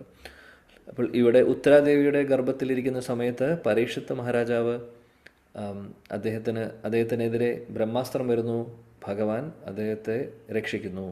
ഇപ്പോൾ പരീക്ഷിത്ത് മഹാരാജാവ് കുട്ടിക്ക് ആ ഒരു ആ ബ്രഹ്മാസ്ത്രത്തിൻ്റെ ആ ഒരു ചൂട്, ചെറിയ ചൂടൊന്നും ആയിരുന്നില്ല. ബ്രഹ്മാസ്ത്രത്തിൻ്റെ എക്സ്പ്ലനേഷൻ നമ്മൾ കണ്ടിട്ടുണ്ട്. അതായത് എത്രയോ ആയിരക്കണക്കിന് സൂര്യൻ ഉദിച്ച ആ ഒരു തേജസ്സും അതേപോലെ ചൂടും, ഉപരിലോകങ്ങളിലും മറ്റുള്ള ലോകങ്ങളിലുള്ള ദേവന്മാർ പോലും, അവർക്ക് പോലും ചൂട് അനുഭവിക്കുന്നുണ്ടായിരുന്നു. അപ്പോൾ എന്തായിരിക്കും പരീക്ഷിത്ത് മഹാരാജാവിൻ്റെ അടുത്തേക്ക് വരുമ്പോൾ ഈ ബ്രഹ്മാസ്ത്രം എന്തായിരിക്കും അനുഭവിക്കുന്നുണ്ടായിരുന്ന ചൂട് ആ സമയത്ത്. പക്ഷേ ഭഗവാൻ വന്ന് രക്ഷിക്കുന്നു. അദ്ദേഹത്തിൻ്റെ ശക്തി ഉപയോഗിച്ച് ഭഗവാൻ അവിടെ അദ്ദേഹത്തിന് ഒരു പ്രൊട്ടക്ഷൻ വലയം കൊടുത്ത് പ്രൊട്ടക്റ്റ് ചെയ്യുന്നു, അദ്ദേഹത്തെ സംരക്ഷിക്കുന്നു. അപ്പോൾ പരീക്ഷിത്ത് മഹാരാജാവ് കണ്ടു ഭഗവാനെ, രക്ഷിക്കാൻ വന്ന ആളെ കണ്ടിട്ടുണ്ട്. ഇനി എന്താണ് കൂടുതൽ എന്നുള്ളത് നമുക്ക് നോക്കാം. പിന്നീട് അദ്ദേഹം ജനിച്ചതിന് ശേഷം അദ്ദേഹം അന്വേഷിക്കുകയായിരുന്നു, ആരാണ് ആ വ്യക്തി എന്നെ രക്ഷിക്കാൻ വന്നത്? ഗർഭപാത്രത്തിലിരിക്കുമ്പോൾ ഞാൻ കണ്ടിട്ടുണ്ട്, ആ വ്യക്തി ആരാണ്? അങ്ങനെ അദ്ദേഹം അന്വേഷിക്കുകയായിരുന്നു. അങ്ങനെ അന്വേഷിക്കുമ്പോൾ അങ്ങനെ ആരും അന്വേഷിക്കുക എന്നുള്ളൊരു അർത്ഥത്തിലാണ് പരീക്ഷിത്ത് എന്ന് പറയുന്ന ഒരു അദ്ദേഹത്തിൻ്റെ പേരും ലഭിച്ചിട്ടുള്ളത്. ആക്ച്വലി ആ പ്രൊട്ടക്റ്റ് ചെയ്യാൻ വന്നിട്ടുള്ള വ്യക്തി ആരാണ് എന്നുള്ളത് അദ്ദേഹം അന്വേഷിക്കുന്നു. അങ്ങനെ പരീക്ഷിത്ത് എന്നുള്ള പേരും അദ്ദേഹത്തിന് കിട്ടുന്നു. ശീലപ്രഭാജി അപ്പോൾ ഇതിൻ്റെ ഡീറ്റെയിൽസ് കുറച്ചുകൂടെ പറയുന്നു. അതായത് കോൺഷ്യസ്നെസ് പറയുന്നു, ഭാഗവതത്തിൽ തന്നെ പറയുന്നു, ഒരു 7 മാസമൊക്കെ ആകുമ്പോഴൊക്കെയാണ് കോൺഷ്യസ്നെസ് വരുന്നത് കുട്ടിക്ക്. ആ സമയത്ത് കാര്യങ്ങൾ, ചൂടും അല്ലെങ്കിൽ മറ്റുള്ള കാര്യങ്ങളും ഫീൽ ചെയ്തു തുടങ്ങും അവർക്ക്. അതേപോലെ തന്നെ വേറൊരു കാര്യം കൂടെ ഇവിടെ പറയുന്നുണ്ട്. ആ ഒരു അവസ്ഥയിൽ നമുക്കറിയാം, അമ്മയുടെ ഗർഭപാത്രം എന്ന് പറഞ്ഞ് വളരെ കുറച്ച് സ്പേസേ ഉള്ളൂ. അവിടെ വളഞ്ഞിങ്ങനെ ഇരിക്കണം, റാ ഷേപ്പിലിരിക്കണം. അതേപോലെ തന്നെ ഒരുപാട് വേംസും ഒരുപാട് ആസിഡിക് ആയിട്ടുള്ളൊരു സ്ഥലമാണ്. അങ്ങനെ ഇരിക്കാൻ സുഖമുള്ളൊരു സ്ഥലമല്ല. പ്രത്യേകിച്ചും തൊലിയൊന്നും വന്നിട്ട് തന്നെയില്ല. അപ്പോൾ എന്തായിരിക്കും അവിടെ ഉണ്ടാകുന്ന ചൂടും എരിവും? അവിടെ വളരെ പ്രശ്നമാണ്, എളുപ്പമല്ല അവിടെ ഇരിക്കുക എന്ന് പറഞ്ഞു കഴിഞ്ഞാൽ. അപ്പോൾ ശ്രീമദ് ഭാഗവതം പറയുന്നു, അപ്പോൾ കോൺഷ്യസ്നെസ് വരുന്ന സമയത്ത് കുട്ടികൾ അവിടെ, ആ കുട്ടിയായിരിക്കുന്ന എത്ര മാസങ്ങളായിട്ടുള്ള ആ കുട്ടി ഗർഭപാത്രത്തിൽ ഇരുന്നു കൊണ്ട് ഭഗവാനോട് പ്രാർത്ഥിക്കുന്നു. അപ്പോൾ ഗർഭപാത്രത്തിലിരിക്കുന്ന കുഞ്ഞ് പ്രാർത്ഥിക്കുന്നതായിട്ട് ഭാഗവത്തിൽ പറയുന്നുണ്ട്. ആ സമയത്ത് അവർക്ക് ഓർമ്മ വരുന്നുണ്ട്, അവർ പലതും അവർക്ക് മനസ്സിലാവും, ഓ ഇനി ഒരു അമ്മയുടെ ഗർഭപാത്രത്തിൽ എനിക്ക് ഇരിക്കാൻ ഞാൻ ആഗ്രഹിക്കുന്നില്ല, ഓ ഭഗവാനെ എന്നെ രക്ഷിക്കണമേ എന്ന് പറഞ്ഞ് പ്രാർത്ഥിക്കുന്നുണ്ട്. പക്ഷേ എന്ത് സംഭവിക്കുന്നു? പിന്നീട് പുറത്ത് വരുന്ന സമയത്ത് അപ്പോഴേക്കും ചപ്പടിയ മായ ഒന്ന് പിടിക്കുന്നു. പിന്നെ അകത്ത് നടന്നതൊന്നും പിന്നെ ഓർമ്മ തന്നെയില്ല എന്ത് സംഭവിച്ചു എന്നുള്ളത്. പ്രാർത്ഥിച്ചതും ഭഗവാനെ ഓർക്കുന്നതുമൊക്കെ പുറത്ത് വരുമ്പോൾ മറക്കുന്നു. ഹാപ്പി ബർത്ത്ഡേ നമ്മൾ പാടുന്നു. അങ്ങനെ ഈ ലോകത്തിലെ ഭൗതിക ലോകത്തിലെ ഇന്ദ്രിയ സുഖഭോഗങ്ങളുടെ പുറകിൽ ഓടാൻ വേറൊരു ആളും കൂടെ വ്യക്തിയായി വേറൊരു എക്സ്ട്രാ ഒരാളും കൂടെ വരുന്നു. വേറൊന്നും സംഭവിക്കുന്നില്ല. പക്ഷെ പരീക്ഷിത് മഹാരാജാവിന് അദ്ദേഹത്തിന് ഓർമ്മയുണ്ടായിരുന്നു. അദ്ദേഹം കാണുന്നു, പിന്നീട് അദ്ദേഹം ഓർക്കുന്നു. കാര്യം അദ്ദേഹം സാധാരണ ഒരു കുട്ടിയായിരുന്നില്ല, അദ്ദേഹം ഒരു ഭക്തനായിരുന്നു. അതുകൊണ്ട് സ്പെഷ്യലായിട്ടുള്ളൊരു വ്യക്തിയാണ്. അതുകൊണ്ട് അദ്ദേഹത്തിന് ഇതൊക്കെ സാധിച്ചിട്ടുണ്ട്. പരീക്ഷിത് മഹാരാജാവിനെ കുറിച്ച് ഇനി ഫർദർ എന്താണ് പറയുന്നതെന്ന് നമുക്ക് നോക്കാം. ഓക്കെ, 8ാമത്തെ ശ്ലോകത്തിൽ അങ്കുഷ്ടമാത്രം അമലം സ്ഫുരട്ടമൗലിനം അപീവ്യദർശനം ശ്യാമം തടിത് വാസസം അച്യുതം. 8ാമത്തെ ശ്ലോകം വായിക്കാം. ഹരേ കൃഷ്ണ. ഓം നമോ ഭഗവതേ വാസുദേവായ. അങ്കുഷ്ടമാത്രമമലം സുരപുരടമൗലിനം അഭീവ്യദർശനം ശ്യാമം തടിദ്വാസ അച്യുതം. ഹരേ കൃഷ്ണ പ്രഭുജി. ഹരേ കൃഷ്ണ. ഓം നമോ ഭഗവതേ വാസുദേവായ. അങ്കുഷ്ടമാത്രമമലം സ്ഫുരത്പുരടമൗലിനം അപീവ്യദർശനം ശ്യാമം തടിദ്വാസമച്യുതം. ഹരേ കൃഷ്ണ. ഹരേ കൃഷ്ണ. ഹരേ കൃഷ്ണ. അങ്കുഷ്ടമാത്രമമലം സ്ഫുരത്പുരടമൗലിനം അഭീവ്യദർശനം ശ്യാമം തടിദ്വാസമച്യുതം. ഹരേ കൃഷ്ണ. ഹരേ കൃഷ്ണ. അങ്കുഷ്ടമാത്രം അമലം സ്ഫുരത്പുരടമൗലിനം അഭീവ്യദർശനം ശ്യാമം തടിദ്വാസമച്യുതം. ഹരേ കൃഷ്ണ പ്രഭുജി. ഹരേ കൃഷ്ണ. ഓം നമോ ഭഗവതേ വാസുദേവായ. അങ്കുഷ്ടമാത്രമമലം സ്ഫുരത്പുരടമൗലിനം അപീവ്യദർശനം ശ്യാമം തടിദ്വാസമച്യുതം. ഹരേ കൃഷ്ണ. ഹരേ കൃഷ്ണ പ്രഭു. അങ്കുഷ്ടമാത്രമമലം സ്ഫുരത്പുരടമൗലിനം അപീപ്യദർശനം ശ്യാമം തടിദ്വാസമച്യുതം. കൃഷ്ണ പ്രഭുജി. അങ്കുഷ്ടമാത്രമമലം സ്ഫുരത്പുരടമൗലിനം അപീവ്യദർശനം ശ്യാമം തടിദ്വാസമച്യുതം. ഹരേ കൃഷ്ണ. ഹരേ കൃഷ്ണ പ്രഭുജി. അങ്കുഷ്ടമാത്രമമലം സ്ഫുരത്പുരടമൗലിനം അഭീവ്യദർശനം ശ്യാമം തടിദ്വാസമച്യുതം. ഹരേ കൃഷ്ണ പ്രഭുജി. ഹരേ കൃഷ്ണ പ്രഭുജി. അങ്കുഷ്ടമാത്രമമലം സ്ഫുരത്പുരടമൗലിനം അഭീവ്യദർശനം ശ്യാമം തടിദ്വാസമച്യുതം. ഹരേ കൃഷ്ണ പ്രഭുജി. ഓക്കെ, വിവർത്തനം വായിക്കട്ടെ പ്രഭു. വായിക്കും. വിവർത്തനം.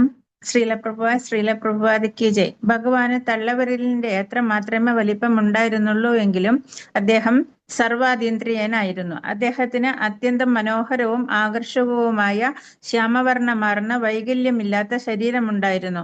മാത്രവുമല്ല അദ്ദേഹം പീതവർണ്ണമാർന്നതും കണ്ണഞ്ചിപ്പിക്കുന്നതുമായ ഉടയാടകളും ഭാസ്വരമായ കാഞ്ചന കിരീടവും ധരിച്ചിരുന്നു.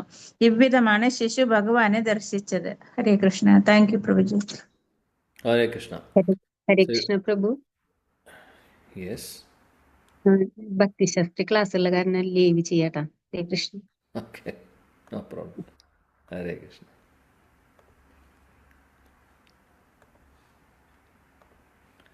ഓക്കെ, ഇവിടെ ഭഗവാന്റെ രൂപം കാണുന്നു പരീക്ഷിത് മഹാരാജാവ്. അങ്കുഷ്ടമാത്രം അമലം. മനോഹരമായിട്ടുള്ള ഡിസ്ക്രിപ്ഷനാണ് ഇവിടെ പറയുന്നത്, അതിമനോഹരം. അങ്കുഷ്ടമാത്രം അമലം. അപ്പോൾ പരീക്ഷിത് മഹാരാജാവ് കാണുന്ന ഭഗവാന്റെ രൂപം എങ്ങനെയാണ്? അങ്കുഷ്ടം എന്ന് പറഞ്ഞു കഴിഞ്ഞാൽ നമ്മുടെ തള്ളവിരലിൻ്റെ ആ വലിപ്പമാണ് പറയുന്നത്. തള്ളവിരലിൻ്റെ വലിപ്പത്തിലുള്ള രൂപമാണ് കാണുന്നത്. അങ്കുഷ്ടമാത്രം അമലം. അമലം എന്ന് പറഞ്ഞു കഴിഞ്ഞാൽ അതീന്ദ്രിയ തലത്തിലുള്ള, ഭൗതികമായിട്ടുള്ള ഒരു രൂപമല്ല, അതീന്ദ്രിയ തലത്തിലുള്ള സ്പിരിച്വൽ, ആത്മീയ തലത്തിലുള്ള ഒരു അത്ഭുതകരമായിട്ടുള്ള ഒരു രൂപം. പുരട്ട മൗലിനം.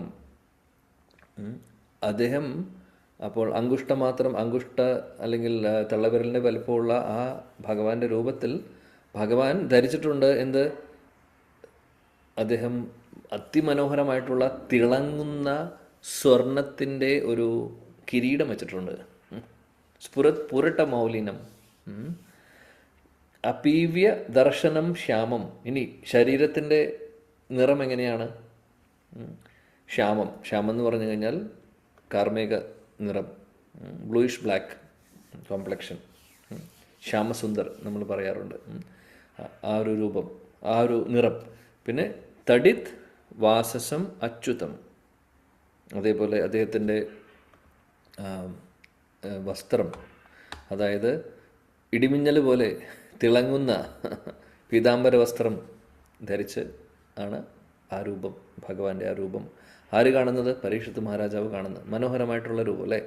അങ്കുഷ്ടമാത്രം അമലം പുരട്ട മൗലിനം അപീവ്യദർശനം ശ്യാമം തടിത് വാസസമച്യുതം. മനോഹരമായിട്ടുള്ള ആ രൂപത്തെയാണ് പരീക്ഷിത്ത് മഹാരാജാവ് ഇവിടെ കാണുന്നത്. ഓക്കെ, മുന്നോട്ട് നമുക്ക് നോക്കാം. കൂടുതൽ വർണ്ണനയുണ്ട് ഇവിടെ. ശ്രീമദ് ദീർഘചതുർബാഹും തപ്ത കാഞ്ചന കുണ്ടലം ശതചാക്ഷം ഗദാപാണിം ആത്മന സർവതോ ദിശം പരിഭ്രമന്തം ഉൽകാഭാം ഭ്രാമയന്തം ഗദാം മുഹുഃ. ഹരേ കൃഷ്ണ പ്രഭു. ഓം നമോ ഭഗവതേ വാസുദേവായ. ശ്രീമദ്ദീർഘചതുർബാഹും തപ്ത കാഞ്ചന കുണ്ടലം ശതജാക്ഷം ഗദാപാണിമാത്മന സർവതോ ദിശം പരിഭ്രമന്തമുൽകാഭാം ഭ്രാമയന്തം ഗദാം മുഹുഃ. ഹരേ കൃഷ്ണ. ഓം നമോ ഭഗവതേ വാസുദേവായ. ശ്രീമദ്ദീർഘചതുർബാഹും തപ്തകാഞ്ചനകുണ്ടലം ശതജാഷം ഗദാപാണിം ആത്മന സർവതോ ദിശം പരിഭ്രമന്തമുൽകാഭാം ഭ്രാമയന്ത ഗദാം മുഹുഃ. ഹരേ കൃഷ്ണ. ഹരേ കൃഷ്ണ. ശ്രീമദ്ദീർഘചതുർബാഹും തപ്തകാഞ്ചനകുണ്ടലം ശതജാക്ഷം ഗദാപാണി മാത്മാനാ സർവതോ ദിശം പരിഭ്രമന്തമുൽകാഭാം ഭ്രാമയന്ത ഗദാം മുഹുഃ. ഹരേ കൃഷ്ണ. ഹരേ കൃഷ്ണ. ശ്രീമദ്ദീർഘചതുർബാഹും തപ്തകാഞ്ചനകുണ്ഡലം ശതജാക്ഷം ഗദാപാണിം ആത്മനഃ സർവതോ ദിശം പരിഭ്രമന്തമുൽകാഭാം ഭ്രാമയന്തം ഗദാം മുഹുഃ. ഹരേ കൃഷ്ണ പ്രഭുജി. ഹരേ കൃഷ്ണ. ശ്രീമദ്ദീർഘചതുർബാഹും സപ്തകാഞ്ചനകുണ്ടലം ശതജാക്ഷം ഗദാപാണിം ആത്മനാ സർവതോ ദിശം പരിഭ്രമന്തമുൽകാഭാം ഭ്രാമയന്ത ഗദാം മുഹുഃ. ഹരേ കൃഷ്ണ പ്രഭുജി. ഹരേ കൃഷ്ണ. ശ്രീമദീർഘചതുർബാഹും തപ്തകാഞ്ചനകുണ്ടലം ശതജാക്ഷം ഗദാപാണി ആത്മനാ സർവതോ ദിശം പരിഭ്രമന്തമുൽകാഭാം ഭ്രാമയന്ത ഗദാം മുഹുഃ. ഹരേ കൃഷ്ണ പ്രഭുജി. കൃഷ്ണ പ്രഭുജി. ശ്രീമദ് ചതുർബാഹും തപ്തകാഞ്ചനകുണ്ടലം ശതജാക്ഷം ഗദാപാണിം ആത്മന സർവതോ ദിശം പരിഭ്രാന്തമുൽകാഭാം ഭ്രാമയന്തം ഗദാം മുഹുഃ. ഹരേ കൃഷ്ണ. താങ്ക് യു പ്രഭുജി. ഹരേ കൃഷ്ണ. ഹരേ കൃഷ്ണ. ഹരേ കൃഷ്ണ പ്രഭു. വിവർത്തനം വായിക്കട്ടെ? ഹരേ കൃഷ്ണ. വിവർത്തനം and ഭാവാർത്ഥം by A.C. Bhaktivedanta Swami Prabhupada. Srila Prabhupada ki jai. ഭഗവാൻ ചതുർബാഹുവും തപ്തകാഞ്ചന കുണ്ടലങ്ങളാൽ അലങ്കൃതനും ആയിരുന്നു. അദ്ദേഹത്തിന്റെ കണ്ണുകൾ കോപം കൊണ്ട് രക്തവർണം പൂണ്ടിരുന്നു. അദ്ദേഹം അവിടെ അപ്രകാരം ഉലാത്തിക്കൊണ്ടിരുന്നപ്പോൾ അദ്ദേഹത്തിന്റെ ഗദ ഒരു വാൽനക്ഷത്രം പോലെ അദ്ദേഹത്തിന് ചുറ്റും കറങ്ങിക്കൊണ്ടിരുന്നു.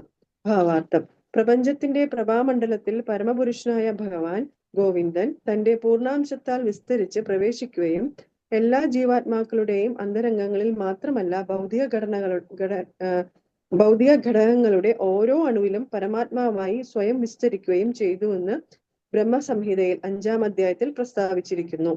അങ്ങനെ അദ്ദേഹത്തിന്റെ അചിന്ത്യമായ ശക്തിയാൽ ഭഗവാൻ സർവ്വവ്യാപിയായി നിലകൊള്ളുന്നു. അപ്രകാരമാകയാൽ തന്റെ പ്രിയഭക്തനായ മഹാരാജാവ് പരീക്ഷത്തിനെ രക്ഷിക്കാനായി അദ്ദേഹം ഉത്തരയുടെ ഗർഭപാത്രത്തിൽ പ്രവേശിച്ചു. ഭഗവത്ഗീത 9.31 ഭഗവത് ഭക്തന് ഒരിക്കലും നാശം സംഭവിക്കുകയില്ല എന്ന് ഭഗവാൻ ഉറപ്പിച്ചു പ്രഖ്യാപിച്ചിരിക്കുന്നു. ഭഗവാനാൽ സംരക്ഷിക്കപ്പെടുകയാൽ ആർക്കും ഒരു ഭക്തനെ വധിക്കുവാൻ കഴിയുകയില്ല. മാത്രവുമല്ല, ഭഗവാൻ ഹനിക്കുവാൻ ആഗ്രഹിക്കുന്ന ഒരുവനെ ആർക്കും തന്നെ രക്ഷിക്കുവാനും സാധ്യമല്ല.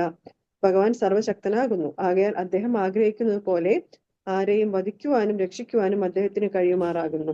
മാതൃഗർഭാവസ്ഥയിൽ അസ്വസ്ഥയായിരിക്കുന്ന അവസ്ഥയിൽ പോലും തന്റെ ഭക്തനായ പരീക്ഷിത് മഹാരാജാവിന് ദർശിക്കത്തക്ക വിധം അതിന് അനുരൂപമായ വലിപ്പത്തിൽ ഭഗവാൻ അവിടെ പ്രത്യക്ഷപ്പെട്ടു. ഭഗവാന് ഒരേ സമയം അനേക സഹസ്രം പ്രപഞ്ചത്തെക്കാൾ വലുതാകാനും അണുവിനേക്കാൾ ചെറുതാകാനും കഴിയുന്നു.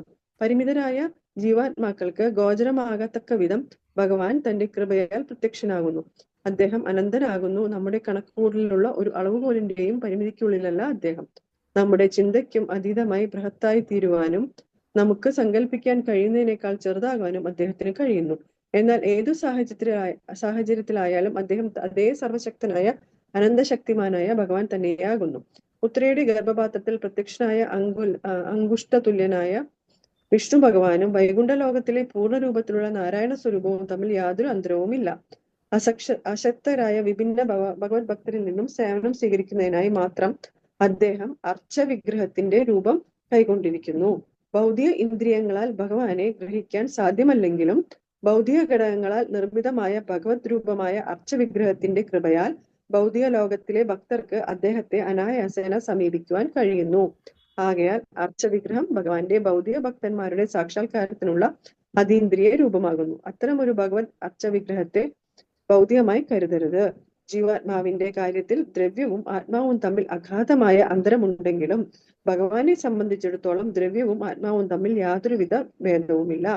ഭഗവാന് ആത്മീയ അസ്തിത്വം ഒഴികെ മറ്റൊന്നുമില്ല. അതേപോലെ ഭഗവാനുമായുള്ള ഉറ്റ ബന്ധത്തിൽ ശുദ്ധ ഭക്തന് ആത്മീയ അസ്തിത്വം ഒഴികെ യാതൊന്നുമില്ല. Hare Krishna. Hare Krishna. Hare Krishna. Thank you. So ഇവിടെ ഭഗവാന്റെ രൂപത്തെക്കുറിച്ച് വീണ്ടും വർണ്ണിക്കുന്നുണ്ട്. ഈ ശ്ലോകത്തിൽ അദ്ദേഹത്തിന് 4 കൈകളുണ്ടായിരുന്നു. ചതുർഭുജമൂർത്തിയാണ്. ആ രൂപത്തിലാണ് ഭഗവാൻ വരുന്നത്. അതേപോലെ കുണ്ടലമുണ്ട്, മനോഹരമായിട്ടുള്ള സ്വർണ്ണ കുണ്ടലം, കമ്മലുണ്ട്. കണ്ണുകളാണെങ്കിൽ ദേഷ്യം ഉണ്ട്. കാര്യം അശ്വത്ഥമാവ് ഇതുപോലുള്ള ഒരു ഹീനമായിട്ടുള്ള കാര്യം ചെയ്തിട്ടുണ്ട്. കണ്ണുകളൊക്കെ ചുവന്നിരിക്കുന്നുണ്ട്. എന്നിട്ട് അദ്ദേഹം എങ്ങനെയാണ് പ്രൊട്ടക്ഷൻ കൊടുക്കുന്നത്? അദ്ദേഹത്തിൻ്റെ ഗദ ഉപയോഗിച്ച് അദ്ദേഹം കറക്കിക്കൊണ്ടിരിക്കുകയായിരുന്നു. അങ്ങനെ കറക്കി ആ ബ്രഹ്മാസ്ത്രത്തിനെ നിർവീര്യമാക്കുകയാണ് ചെയ്യുന്നത്. അതിമനോഹരമായിട്ടുള്ള ഒരു ദർശനമാണ് പരീക്ഷിത്ത് മഹാരാജാവ് കാണുന്നത്. കുട്ടി ഗർഭപാത്രത്തിലിരുന്ന് കാണുന്ന കാഴ്ചയാണിത്. ഹരേ കൃഷ്ണ. ശീലപ്രഭുജി ഭാവാർത്ഥത്തിൽ പറയുന്നു, കാരണമാണ് ഭഗവാൻ കൃഷ്ണൻ. അദ്ദേഹം പരമാത്മാവായിട്ട് നമ്മുടെ ഓരോരുത്തരുടെയും ഹൃദയത്തിൽ ഇരിപ്പുണ്ട്. അതേപോലെ തന്നെ അതിനുപരിയായിട്ട് അദ്ദേഹം ഭക്തരെ രക്ഷിക്കാൻ വേണ്ടി അദ്ദേഹം ഏത് ലെവലിലേക്കും അദ്ദേഹം പോകുന്നു, അല്ലേ? നമുക്കറിയാം, അത് ഭഗവത്ഗീതയിൽ ഭഗവാൻ തന്നെ പറയുന്നുണ്ട്. ക്ഷിപ്രം ഭവതി ധർമാത്മാ ശാശ്വത് ശാന്തിം നിഗച്ഛതി കൗന്ദേയ പ്രതിജാനീഹി നമേ ഭക്ത പ്രണശ്യതി. ഭഗവാൻ പറയുന്നു, അതായത് നമേ ഭക്ത പ്രണശ്യതി, എൻ്റെ ഭക്തർക്ക് ഒരിക്കലും നാശം ഉണ്ടാവില്ല. അത് മനസ്സിലാക്കാൻ സാധിക്കുന്നു. ഇതേപോലെ ഭക്തരുടെ കാര്യം നോക്കുമ്പോൾ പല സാഹചര്യങ്ങളിൽ പലപ്പോഴും അല്ലെങ്കിൽ എപ്പോഴും തന്നെ ഭഗവാന്റെ ഭക്തരെ അദ്ദേഹം പ്രൊട്ടക്റ്റ് ചെയ്യുന്നു എല്ലാ രീതിയിലും. പരീക്ഷിത്ത് മഹാരാജാവ് ഭക്തനായിരുന്നു. അങ്ങനെ പരീക്ഷിത്ത് മഹാരാജാവിനെ പ്രൊട്ടക്റ്റ് ചെയ്യുന്നു ഭഗവാൻ ഇവിടെ ഗർഭപാത്രത്തിലേക്ക് പ്രവേശിച്ച് ഇതേപോലൊരു പ്രൊട്ടക്ഷൻ വേറെ ആർക്കും കൊടുത്തിട്ടില്ല. സ്പെഷ്യൽ പ്രൊട്ടക്ഷൻ ആയിരുന്നു. കാര്യം ബ്രഹ്മാസ്ത്രമൊന്നും ആരും അങ്ങനെ പ്രയോഗിക്കുന്നതല്ല. എന്നാൽ ആ ഒരു സാഹചര്യത്തിൽ പരീക്ഷിത് മഹാരാജാവിനെ അവിടെ ഭഗവാൻ അകത്ത് കയറി ഗർഭപാത്രത്തിൽ കയറി പ്രൊട്ടക്ഷൻ ചെയ്യുന്നു. അതേപോലെ യുണീക്കായിരുന്നു ദ്രൗപദി ദേവിയെ രക്ഷിക്കുന്നത്. സാരി രൂപത്തിൽ ഭഗവാൻ വരുന്നു. അങ്ങനെ ഓരോ സാഹചര്യത്തിൽ ഭഗവാന്റെ ഭക്തർക്ക് അവരുടെ ആവശ്യമനുസരിച്ച് അവർക്ക് സംരക്ഷണം കൊടുക്കുന്നതിന് വേണ്ടി ഭഗവാൻ പല രൂപത്തിൽ, പല അവതാരങ്ങൾ, പല രൂപത്തിൽ, പല രീതിയിൽ അദ്ദേഹം വന്ന് രക്ഷിക്കുന്നു. അപ്പോൾ എല്ലായ്പ്പോഴും ഭഗവാന്റെ സംരക്ഷണത്തിലായിരിക്കും ഭക്തർ. അതാണ് നമ്മൾ മനസ്സിലാക്കേണ്ടത്. ഭഗവാന്റെ ഭക്തരായി കഴിഞ്ഞാൽ പിന്നെ നമ്മളൊന്നും പേടിക്കേണ്ട ആവശ്യമില്ല. അദ്ദേഹം നോക്കിക്കോളും, അദ്ദേഹം സംരക്ഷിച്ചോളും. അത് ലോകത്ത് കോടാനുകോടി ഭക്തരുണ്ടെങ്കിലും എല്ലാവരെയും പ്രൊട്ടക്റ്റ് ചെയ്യും. ഭഗവാന് എല്ലാം ഒരേ സമയത്ത് ചെയ്യാൻ സാധിക്കും. അപ്പോൾ അദ്ദേഹം വേറെ ആളുടെ അടുത്ത് പോകുമ്പോൾ ഇങ്ങോട്ട് വരാൻ സാധിക്കില്ല എന്നൊന്നും നമ്മൾ ചിന്തിക്കേണ്ട ആവശ്യമില്ല. സർവ്വചരാചരങ്ങളും അദ്ദേഹത്തിൻ്റെതാണ്. സോ അദ്ദേഹത്തിന് സാധിക്കാതായിട്ടുള്ള ഒരു കാര്യമില്ല. ഒരേ സമയത്ത് എല്ലാവരെയും ഒരേ സമയത്ത് സംരക്ഷിക്കാൻ അദ്ദേഹത്തിന് സാധിക്കുന്നു, ഒരേ സമയത്ത് മെയിൻറ്റെയിൻ ചെയ്യാൻ സാധിക്കുന്നു. അതാണ് ഭഗവാന്റെ പൊസിഷൻ. അപ്പോൾ ശീലപ്രഭുപാദി ഭാവാർത്ഥത്തിൽ പറയുന്നു, അതായത് ഈ ഗർഭപാത്രത്തിൽ ഇരിക്കുന്ന അവസ്ഥയിൽ പോലും അവിടെ ഭഗവാൻ വന്ന് രക്ഷിക്കുന്നു. മാത്രമല്ല ആ സമയത്ത് പരീക്ഷിത് മഹാരാജനെ കാണാൻ സാധിക്കുന്നു, ഭഗവാന്റെ ദർശനം കിട്ടുന്നു. മാത്രമല്ല ശിലപ്രഭുപാദി പറയുന്നു, ആ സിറ്റുവേഷൻ അനുസരിച്ച്, അതായത് ആ സ്യൂട്ടബിൾ ആയിട്ടുള്ളൊരു സിറ്റുവേഷൻ അനുസരിച്ച് ഭഗവാൻ ആ രൂപത്തിൽ വന്ന് ഭഗവാൻ ഭക്തരെ രക്ഷിക്കുന്നു. കൂട്ടത്തിൽ ഭക്തർ കാണുന്നു ഭഗവാനെ. അപ്പോൾ അല്ലെങ്കിൽ തള്ളവിരലിൻ്റെ വലിപ്പത്തിൽ അദ്ദേഹത്തിന് ഗർഭപാത്രത്തിലേക്ക് പ്രവേശിക്കാൻ സാധിച്ചു. അതേപോലെ ഭഗവാൻ തന്നെ വിശ്വരൂപം കാണിക്കുന്നുണ്ട്, നമുക്കറിയാം. അപ്പോൾ ഭഗവാന് വേണമെങ്കിൽ ചെറുതാവാം, വലുതാവാം, എന്ത് വേണമെങ്കിൽ ചെയ്യാം. അദ്ദേഹത്തിന് ചെയ്യാൻ സാധിക്കാത്തതായിട്ടുള്ള ഒന്നും തന്നെയില്ല. വേറൊരു പ്രധാനപ്പെട്ട കാര്യം ശിലപ്രഭുജി നമ്മളെ ഓർമ്മിപ്പിക്കുന്നത് എന്താണെന്ന് വെച്ചാൽ, ഈ തള്ളവിരലിൻ്റെ വലുപ്പത്തിലുള്ള വിഷ്ണുവിനെ കണ്ടു ഗർഭപാത്രത്തിൽ. അതേ വിഷ്ണു തന്നെയാണ് ശ്രീമൻ നാരായണൻ വൈകുണ്ഠത്തിലുള്ളത് എന്ന് വ്യത്യാസമില്ല അവർ തമ്മിൽ എന്നുള്ളതും ഇവിടെ നമ്മളെ ഓർമ്മിപ്പിക്കുന്നു. വലിപ്പത്തിലല്ല കാര്യം, ഭഗവാൻ എങ്ങനെ വേണമെങ്കിലും അദ്ദേഹത്തിന് വരാം, പല രൂപത്തിൽ വരാം, പല ഭാവത്തിൽ വരാം, എല്ലാം ഭഗവാൻ തന്നെയാണ്. അതേപോലെ ഭൗതിക ലോകത്തിൽ ഭഗവാൻ നമ്മളെപ്പോലുള്ളവർക്ക് ഭഗവാനെ കാണുവാനുള്ള ആ ദിവ്യമായിട്ടുള്ള അല്ലെങ്കിൽ ആത്മീയ തലത്തിലുള്ള കണ്ണുകളില്ലാത്തതുകൊണ്ട് നമുക്ക് ഭഗവാൻ അർച്ചവിഗ്രഹ രൂപത്തിൽ വരുന്നു. അർച്ചവിഗ്രഹത്തെ നമുക്ക് കാണുവാൻ സാധിക്കും, സേവനം ചെയ്യുവാൻ സാധിക്കും. പ്രതിമാ നഹി തുമി സാക്ഷാൽ ബ്രജേന്ദ്ര നന്ദൻ. അർച്ചവിഗ്രഹങ്ങൾ, അമ്പലങ്ങളിൽ പ്രാണപ്രതിഷ്ഠ ചെയ്തിട്ടുള്ള അർച്ചവിഗ്രഹങ്ങൾ ഭഗവാനും തമ്മിൽ വ്യത്യാസമില്ല. അപ്പം നമുക്ക് കാണുവാനും നമുക്ക് ആരാധിക്കുവാനും സാധിക്കുന്ന തലത്തിൽ ഭഗവാൻ മാനിഫെസ്റ്റ് ചെയ്യുകയാണ് ചെയ്യുന്നത് അർച്ചവിഗ്രഹമായിട്ട്. അപ്പോൾ അത് ശരിക്കും പറയുകയാണെങ്കിൽ നമ്മൾ കാണുമ്പോൾ അത് കല്ലുകൊണ്ടോ അല്ലെങ്കിൽ മെറ്റൽ കൊണ്ടോ ഉണ്ടാക്കിയതാണെന്ന് തോന്നുമായിരിക്കും. പക്ഷേ ഭഗവാൻ ശരിക്കും അതിൽ ഭഗവാൻ തന്നെയാണ്, വ്യത്യാസമില്ല. അത് ഭഗവാന്റെ ആത്മീയ തലത്തിലുള്ള രൂപം തന്നെയായിട്ട് തന്നെ നമ്മൾ കണക്കാക്കണം. അപ്പോൾ ശരിയായിട്ടുള്ളൊരു ദൃഷ്ടിയുള്ള ഒരു വ്യക്തിക്ക്, ഒരു ഭക്തനെ സംബന്ധിച്ച് അവർ അർച്ചവിഗ്രഹത്തിൽ ഭഗവാനെ കാണുന്നുണ്ട്. ആ ഒരു ഭാവത്തോട് കൂടിയിട്ടാണ് അവർ സേവനങ്ങൾ ചെയ്യുന്നത്. നേരെ മറിച്ച് സാധാരണ ഒരു വ്യക്തി, ഭക്തരല്ലാത്തവർ അർച്ചവിഗ്രഹത്തെ കാണുമ്പോൾ പറയും ഇത് വെറുതെ ഒരു പ്രതിമയാണെന്ന് പറയും. അവർ കാണുന്നത് പ്രതിമയായിട്ടാണ്. അങ്ങനെയുള്ളവർക്ക് അതേ തോന്നുകയുള്ളൂ, അവർക്ക് അതേ മനസ്സിലാവുകയുള്ളൂ. കാര്യം ഭഗവാൻ എങ്ങനെയാണ് ഭഗവാൻ പറഞ്ഞത്, യേ യഥാമാം പ്രപത്യന്തെ താം സദൈവ ഭജാമ്യഹം. ഭഗവാനെ നമ്മൾ അപ്രോച്ച് ചെയ്യുന്ന രീതിയിലാണ് തിരിച്ച് ഭഗവാൻ റിയലൈസേഷൻ തരുന്നത്, തിരിച്ച് റെസിപ്രോക്കേറ്റ് ചെയ്യുന്നത്. അപ്പോൾ അത് ഒരു നിരീശ്വരവാദിയോ അല്ലെങ്കിൽ വിശ്വാസമില്ലാത്ത ഒരു അവിശ്വാസിയായിട്ടുള്ളൊരു വ്യക്തി പ്രതിമയായിട്ടാണ് കാണുന്നത്, അന്ന് ശരി അങ്ങനെ തന്നെ ഇരിക്കട്ടെ എന്ന് പറയും ഭഗവാൻ. നേരെ മറിച്ചൊരു ശുദ്ധഭക്തൻ അർച്ചവിഗ്രഹത്തെ കാണുന്നത് ഭഗവാന്റെ അതേ സുന്ദരമായിട്ടുള്ള ശ്യാമസുന്ദര രൂപം, അല്ലെങ്കിൽ ഏത് മൂർത്തിയാണോ ഉള്ളത്, ഇപ്പോൾ വിഷ്ണു മൂർത്തിയാണെങ്കിൽ വിഷ്ണുവിൻ്റെ രൂപമാണെങ്കിൽ അങ്ങനെ, അത് ഭഗവാനെ തന്നെയാണ് അവിടെ കാണുന്നത്. അതാണ് വ്യത്യാസം. ഭക്തരുടെ ദൃഷ്ടിയും ഭക്തർ കാണുന്നതും അഭക്തർ അല്ലെങ്കിൽ അവിശ്വാസികൾ ഭഗവാനെ കാണുന്നതും തമ്മിൽ വ്യത്യാസമുണ്ട്. അവിശ്വാസികളുടെ കൂടെ അവിശ്വാസികളെയും ഭഗവാൻ പരിപാലനം ചെയ്യുന്നു, അവരെയും രക്ഷിക്കുന്നുണ്ട്. എന്നാൽ ഭക്തരുടെ കാര്യത്തിൽ ഭഗവാൻ കൂടുതൽ ശ്രദ്ധ കൊടുക്കുന്നുണ്ട്. സ്പെഷ്യൽ മെർസി, സ്പെഷ്യൽ കാരുണ്യം കാണിക്കുന്നു ഭഗവാൻ ഭക്തരോട്. അതാണ് നമ്മളിവിടെ മനസ്സിലാക്കേണ്ട കാര്യം. പരീക്ഷിത്ത് മഹാരാജാവ് സ്പെഷ്യലായിരുന്നു, അദ്ദേഹം ശുദ്ധഭക്തനായിരുന്നു. അദ്ദേഹം മാത്രമല്ല, കുടുംബത്തിൽ എല്ലാവരും ഭക്തരാണ്. അതുകൊണ്ട് ഭഗവാൻ തീർച്ചയായിട്ടും പരീക്ഷത്തിനെ രക്ഷിക്കും, ഉറപ്പാണ് അല്ലേ? അങ്ങനെ അദ്ദേഹം വന്നു രക്ഷിക്കുന്നു. രക്ഷിക്കാൻ വന്ന സമയത്ത് അദ്ദേഹം കാണുന്നു, ഭഗവാനെ കാണുന്നു. ഓക്കെ, അപ്പോൾ നമുക്ക് ഇവിടെ അവസാനിപ്പിക്കാം ഈ ഡിസ്കഷൻ. ഭഗവാന്റെ കാരുണ്യം ഉണ്ടെങ്കിൽ അടുത്ത ക്ലാസ്സിൽ കണ്ടിന്യൂ ചെയ്യാം. ഹരേ കൃഷ്ണ ഹരേ കൃഷ്ണ, കൃഷ്ണ കൃഷ്ണ ഹരേ ഹരേ, ഹരേ രാം രാം രാം ഹരേ ഹരേ. ग्रंथराज श्रीमद् भागवतम की जाय, जगत गुरु शिला प्रभुपाद की जाय, गौड़ीय गुरु वृंद की जाय, समवेद गौर भक्त वृंद की जाय. हिताय गौर प्रेमानंदे, हरि हरि बोल. वंशाकल्पतरुभ्यश्च कृपा सिंधुभ्येव च पतितानां पावनेभ्यो वैष्णवेभ्यो नमो नमः. हरे कृष्ण. Thank you.